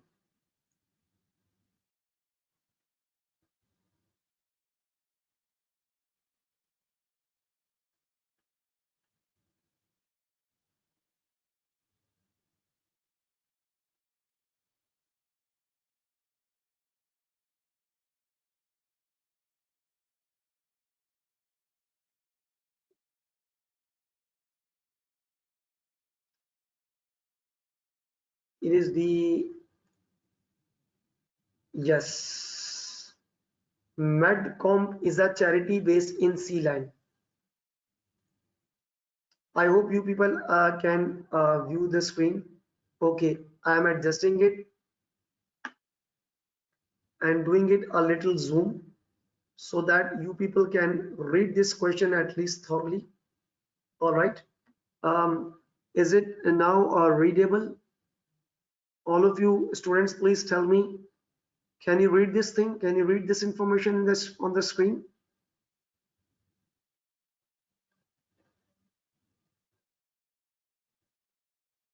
All right, all right. This is part A. First of all, see that this information worth 16 marks. Very important. For each perspective of balance scorecard, select an appropriate critical success factor which relates to the perspective. Suggest one KPI, key performance indicator,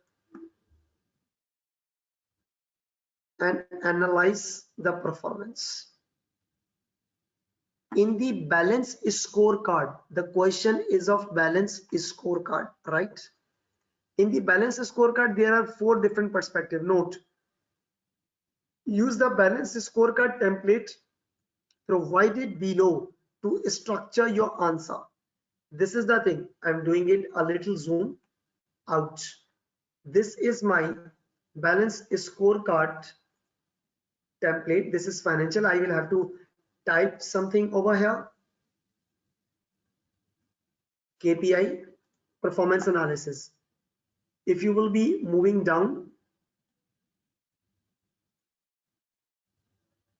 scroll down, that's customer perspective, internal business process, and learning and growth.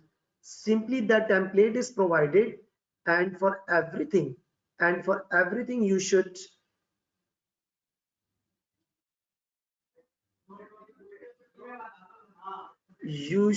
relate. Now, one important thing, CSF, critical success factor, which relate to each perspective. Now, for that thing, we have to read this information. The question is not too much. The question is not containing too much information. This is a scratch pad, you already know, for rough working kind of thing. But since you can also use your calculator here, use a calculator available here to calculate something, right? If for the ratios. So let's now first, I think we had done with this kind of a requirement. Now we need to read the case study. All right. We need to read the case study. I'm doing it a little zoom. All right.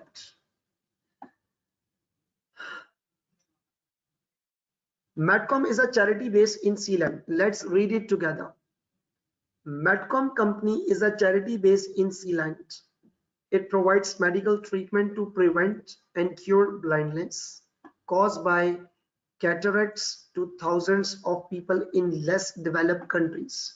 This is a charity based organization, and you all know that charity is being run through donations. This disease is relatively easy to cure when the treatment is available.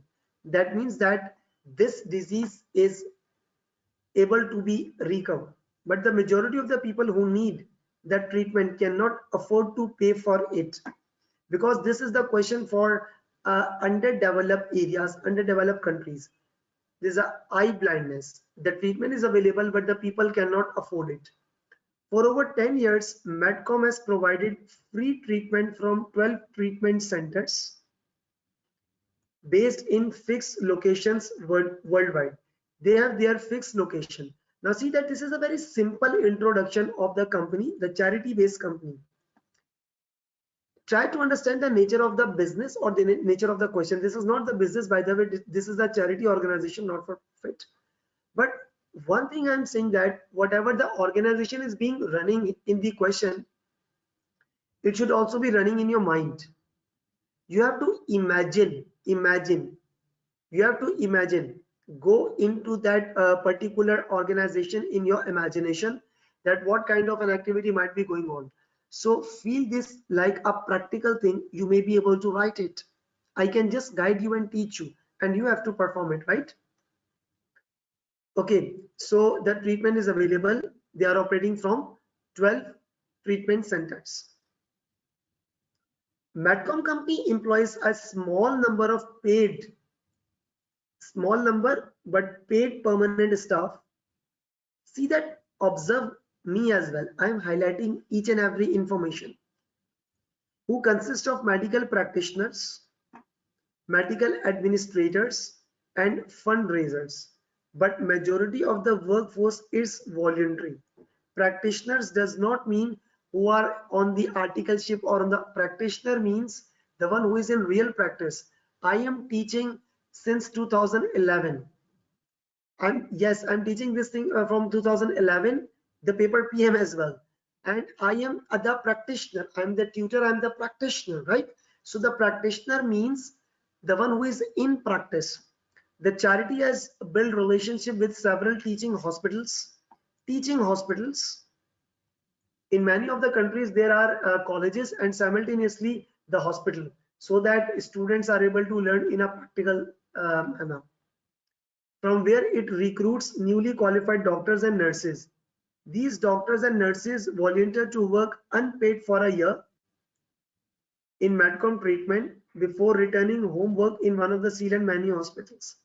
Medcom believes that using newly qualified medical staff, newly qualified, if someone is new, whether he or she is a pilot, whether he or she is a tutor, whether he or she is a doctor, if someone is new after completing the qualification, carries a risk itself for the any kind of error, right? Now the point is that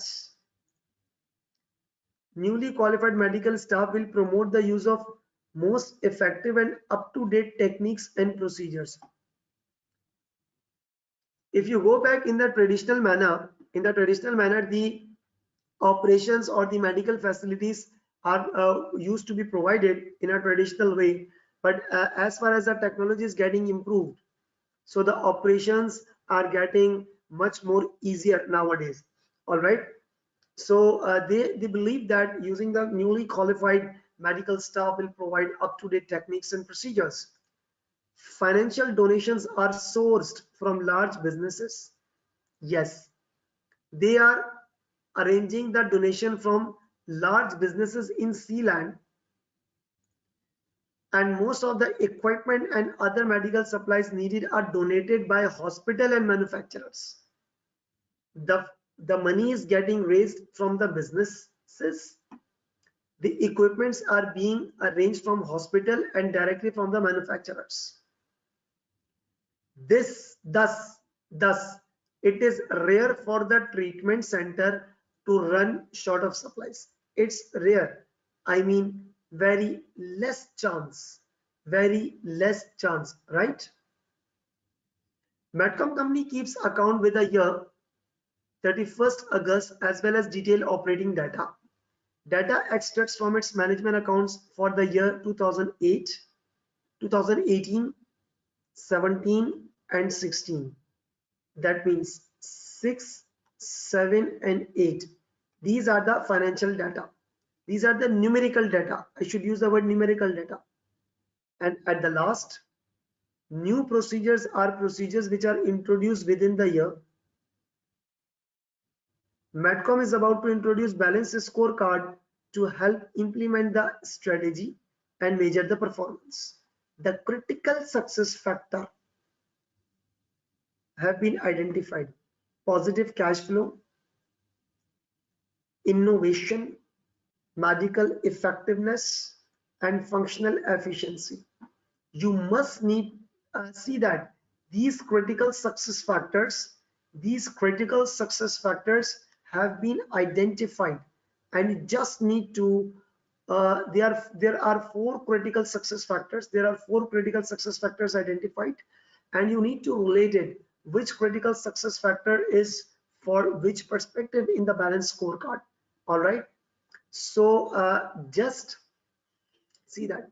Just go through this numerical data, and I'm giving you 1 or 2 minutes. You know for what? Just play with the figures, calculate the ratios, whatever the ratio is coming in your mind. There is a very free hand. Students, one thing I would like to say, please listen it very carefully. I observe few of the students, or some of, because there is a very diversity, there are every kind of people. Some students do not even try by themselves. You know what? They are waiting for the tutors, then tutors will be teaching. My belief is that if any teacher will be solving 100 of question in the classroom that has been solved by the tutor, and the student will be saying, yes sir, you are right, that's a simple thing, that's natural, if you are understanding, assuming if you are understanding. But what if the students are not trying by themselves? For example, you didn't even try, so you will be in a suspense that whether you are able to handle the question or not. So my important message is that whatever the question or paper you are attempting, must try by yourself. Don't worry, do the mistake.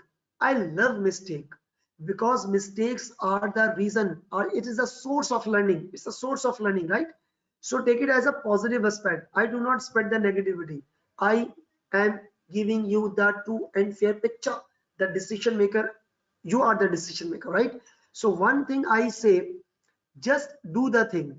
If your things goes well, appreciate yourself.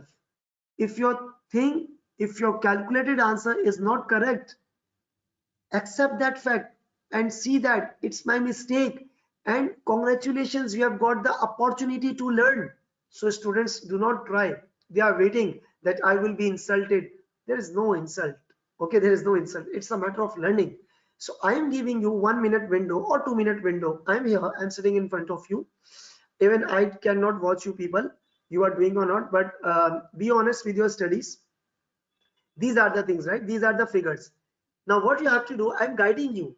Take it as a positive, take it as a positive thing. These are something written: operating costs, treatment, donations. Can I say one simple thing? These are the numerical figures. Just try to relate which kind of ratio is being calculated. Do not relate with the perspective in the balance scorecard, either financial, customer. No, not at all. Just calculate the ratio of any 1 year. Start. But must calculate more than one ratios, right? Note it down and keep it separate. Now I will be solving it.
Now, considering the availability of time, I must ask you to stop and try to solve this thing. Please stop, all of you. This is the thing, positive cash flow. These are critical success factor: cash flow, innovation, medical effectiveness, and functional efficiency, right? Now, allow me to adjust the screen. You know, positive cash flow. Positive cash flow is obviously the critical success factor for financial perspective. So I'm writing that the critical success factor, not factory, it's factor for this perspective is positive cash flow, which is appropriate from the available CSFs, right? Simply I wrote it simple. Now, what is the KPI, key performance indicator? I'm going to this thing. It is not the profitable. If it would be the profitable organization, you know what I was supposed to write? I will be writing gross profit margin, net profit margin, right? And it is the donations. The charity is being run through donations, and the donation is that how many what amount I am earning from donation, and what is the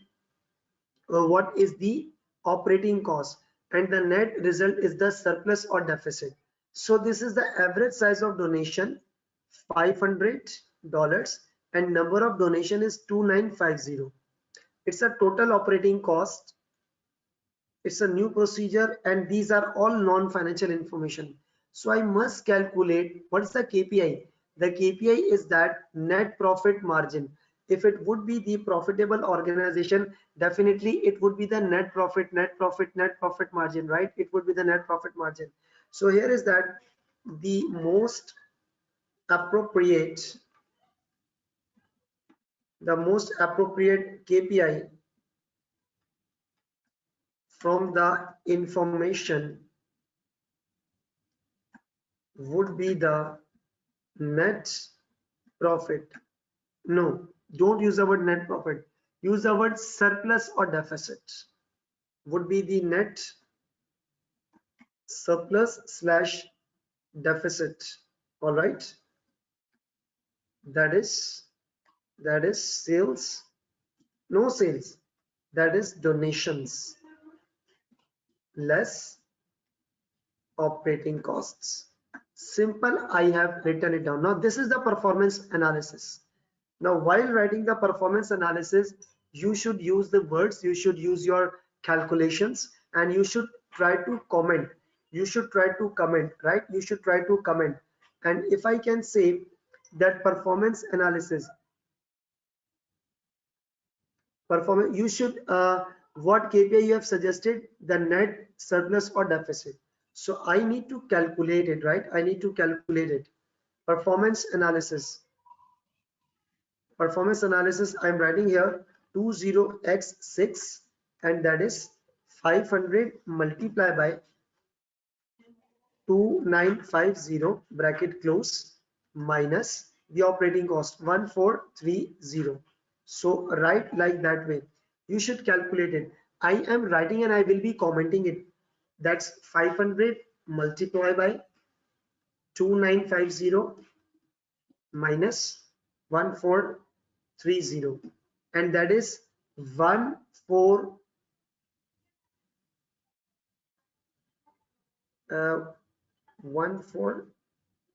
500 into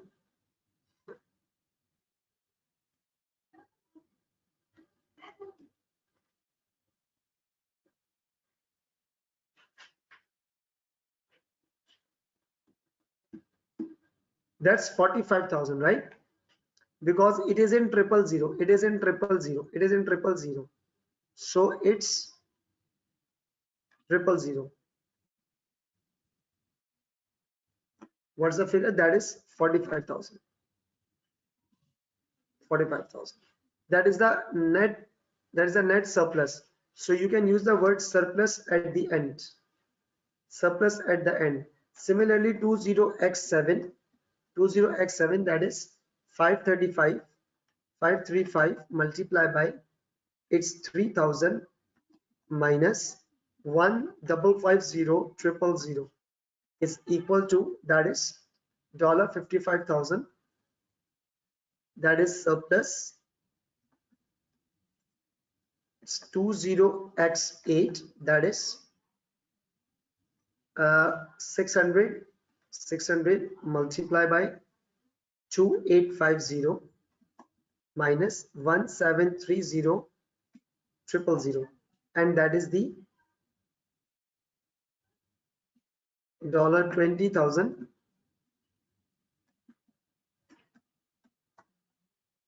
deficit. Now see that financially there is a surplus, there are surplus in the last 2 years, and see that number of donors, number of donations are getting, donations are getting reduced. In the last year it was 2950, then it was increased, and now it is decreased. So definitely, but the size of the donation is getting increased. That is, the number of donors are getting reduced. That it quite may be possible that donation are being received from the more rich businesses because they are taking the money, and it does not mean, and see that it does not mean that this organization would be facing a going concern problem. You just have to put your arguments that why it was happened. All right, why it was happened. So this is showing that Medcom company, this is showing that Medcom company is not achieving its financial target this year, but it does not mean, you are simply saying that it does not mean that this charity would be facing the going concern problem. It does not mean that it would be facing the going concern problem. It can be observed that number of donors are getting reduced, but the size of the donations are getting increased, and it can be said that more donations are, and you can, if you can compare with the revenues as well, the revenue of this year might be increasing because of the size of increasing the the amount of increasing, the donations are getting increased, and because more donations are received from the rich businesses. However,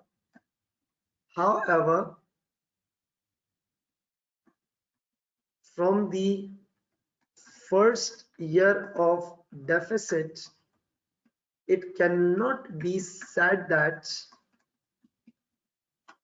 charity is having the real problem. In future it can be better analyzed. If the charity is receiving less donations in the first year, it does not mean that it would be receiving in the future as well. So in future it can be better analyzed, but whatever the information is available, I had written it down. All right, so this is simply the way to analyze the performance. Whatever the KPI you had written, you should explain it, and this is the CSF. Right now, the next CSF is innovation. Now for the customer, which KPI should be better? Customer is my patients, and for patient, innovation no, medical effectiveness no. Medical effectiveness is your internal process. Yes, but functional efficiency is your internal process. Medical effectiveness effectiveness. The patient would be impressed by your medical facility. Yes, I'm being treated very well. So CSF is the valid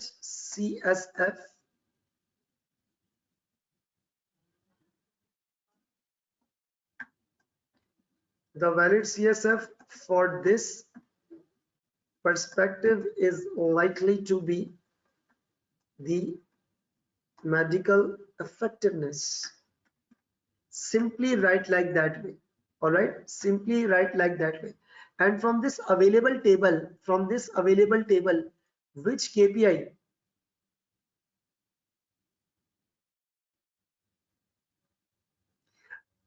No, Naval Mushtaq, you don't need to calculate the ratio like that way which you asked. Simply like that way, simply. Which KPI is much more better from the customer perspective? See that what customer wants from the hospital. Customer wants treatment? No. Customer wants successful treatments. And here it is written number of successful treatments. It is written that number of treatments performed, and number of successful treatments. So you need to calculate the ratio, right? So the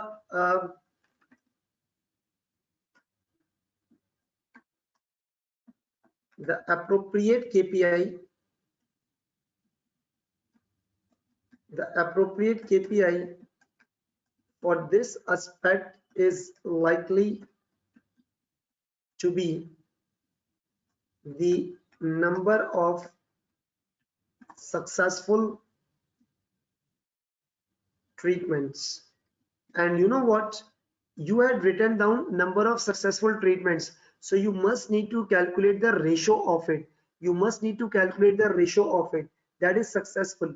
If 4600 patients were treated and 4002 patients were successfully recovered, 4002 divided by 4600 multiplied by 100, that is 87%. It's 87% successful rate. So I am writing here the ratio of successful treatments are as follows: 20x6, that is 4002 divided by 4600 into 100, that is 87%. 20x7, it was 4300 divided by 5000, right? 4300 divided by 5000, sorry, it is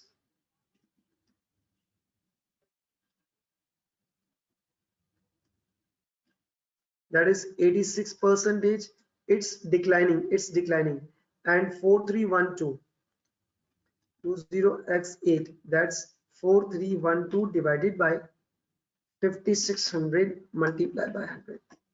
All right, that's 4312 divided by 5600 multiplied by 100. That's 77%. Now you can say that hospital is not performing well. Its performance is getting deteriorated, and it's not in the 1 year. Previously it was reduced by 1 percentage point, and now it is being reduced with a greater percentage proportion, that is 9 percentage point. So it can be said that your performance is being deteriorated. Now what is the possible reason? It quite may be possible that I can give you the practical example. There were flu to the people. That's a normal flu. But in the year 2020, the flu named as COVID-19, that was the most dangerous year for the world. And then it quite may be possible that this disease may become more serious. It quite may be possible. And one more important thing is that new procedures, which are in new procedures, that's new procedures as a percentage of total procedure, 5, 5 and 20. It quite may be experiment may result in success, or experiment may result in failure as well. It quite may be the possible reason. So I'm just writing these reasons and simply concluding my answer for this performance analysis. So I'm saying that the successful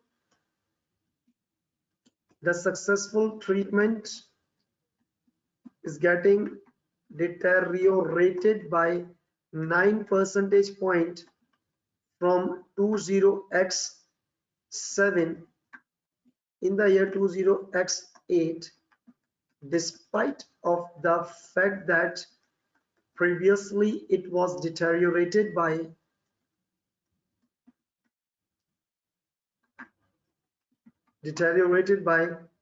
just 1 percentage point, and this may be, now first I'm writing the reason, right? It may be possible that the disease may become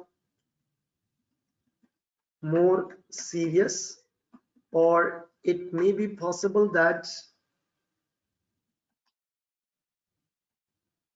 new procedures introduced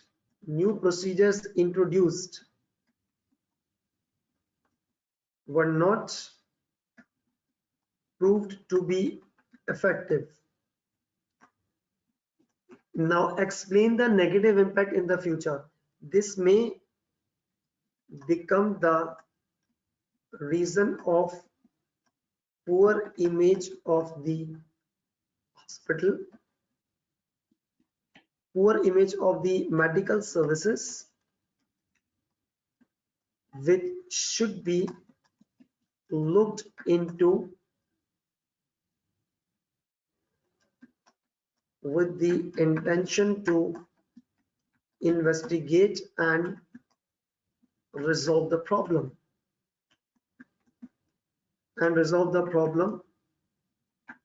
In the future. Simply, this is not the advice. See that this is not the advice. This is just the argument that this should be looked into. Now, how to look will become the advice.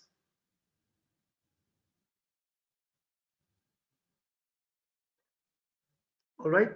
Now, next turn is of the internal business process. The internal business process is the functional efficiency. Because if I will be efficient, that means I am performing well. The appropriate KPI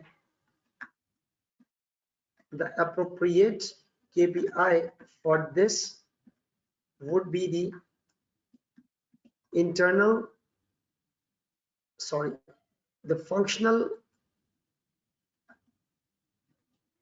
functional efficiency. Now, based on the availability of the information, the functional efficiency would definitely be average number of days taken to deliver drug and equipment to treatment centers. So the most, that how quickly they are. So that means the average time is the lead time, that is constant. The performance is not good, not bad. The performance is constant. Now see how I will be writing.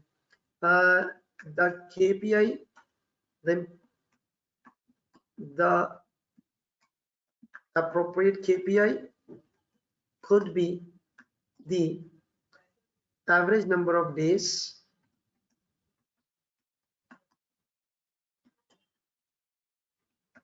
to measure the functional efficiency. Now, performance analysis. What is the performance analysis, by the way? The performance analysis is that it has remained constant. It is written that there is a rare shortage of the resources, right? It is written that there is a rare shortage of resources over there.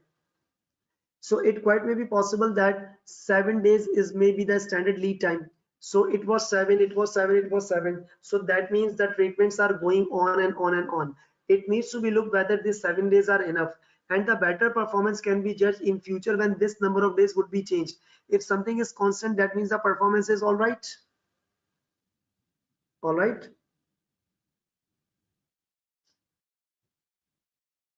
That means the logistical activities are managed very efficiently. The average number of delivery days are constant, that is 7 days, and mentioned that there is a rare shortage of supplies, and so standard days might be 7 and it is well managed, and so efficiency currently is at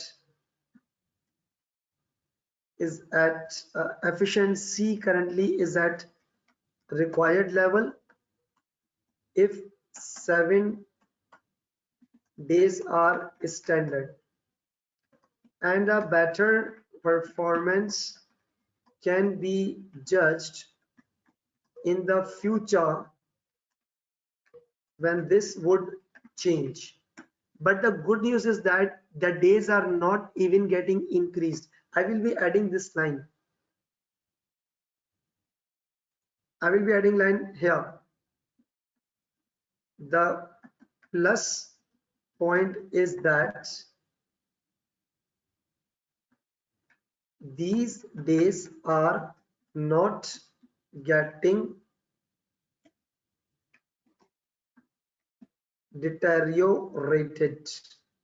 All right, the plus point is that, the important point is that. So I had noted it down for this thing.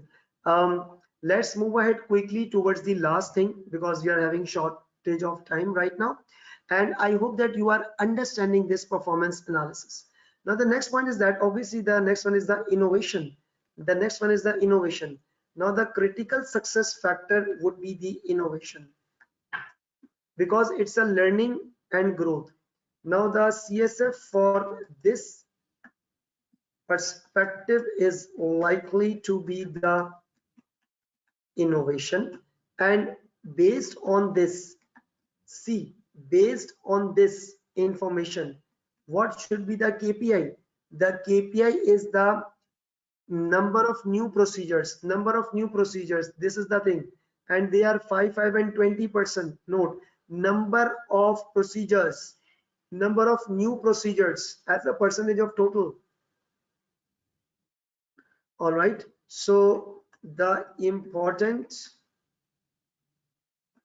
KPI, or use the word most appropriate, the most appropriate KPI would be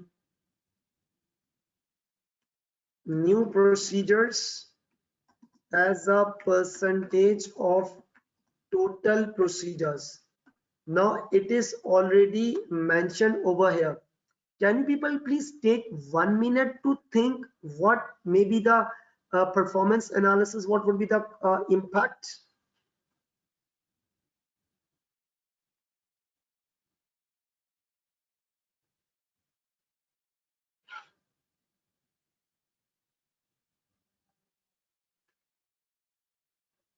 If I can conclude that number of new procedures are introduced more in 2008, that's the plus point, but they are not supposed to be effective, because I have written it down. That the customer perspective, it quite may be possible that these new procedures are not proving well for the patient's recovery. So this needs the strong investigation. I will have to write this thing. Okay, so it is from the available information,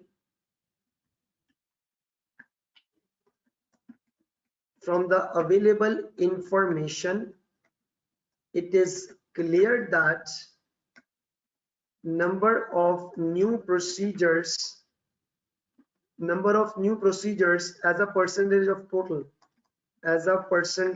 of total, were 20% in 20x8,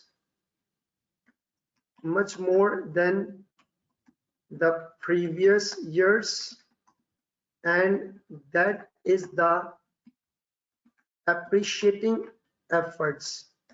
But point to be noted is that those new procedures might not be proved well for the medical effectiveness as a deterioration in the successful treatment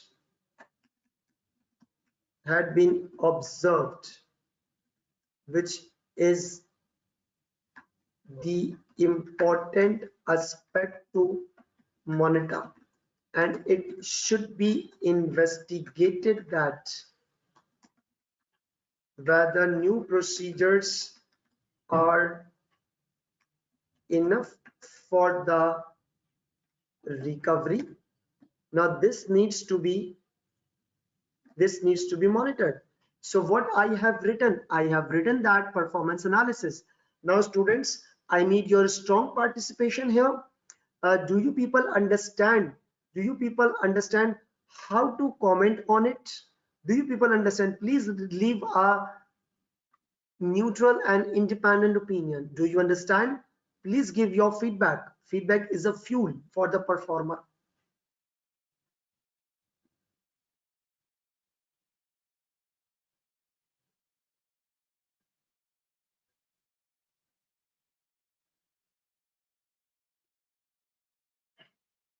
All right.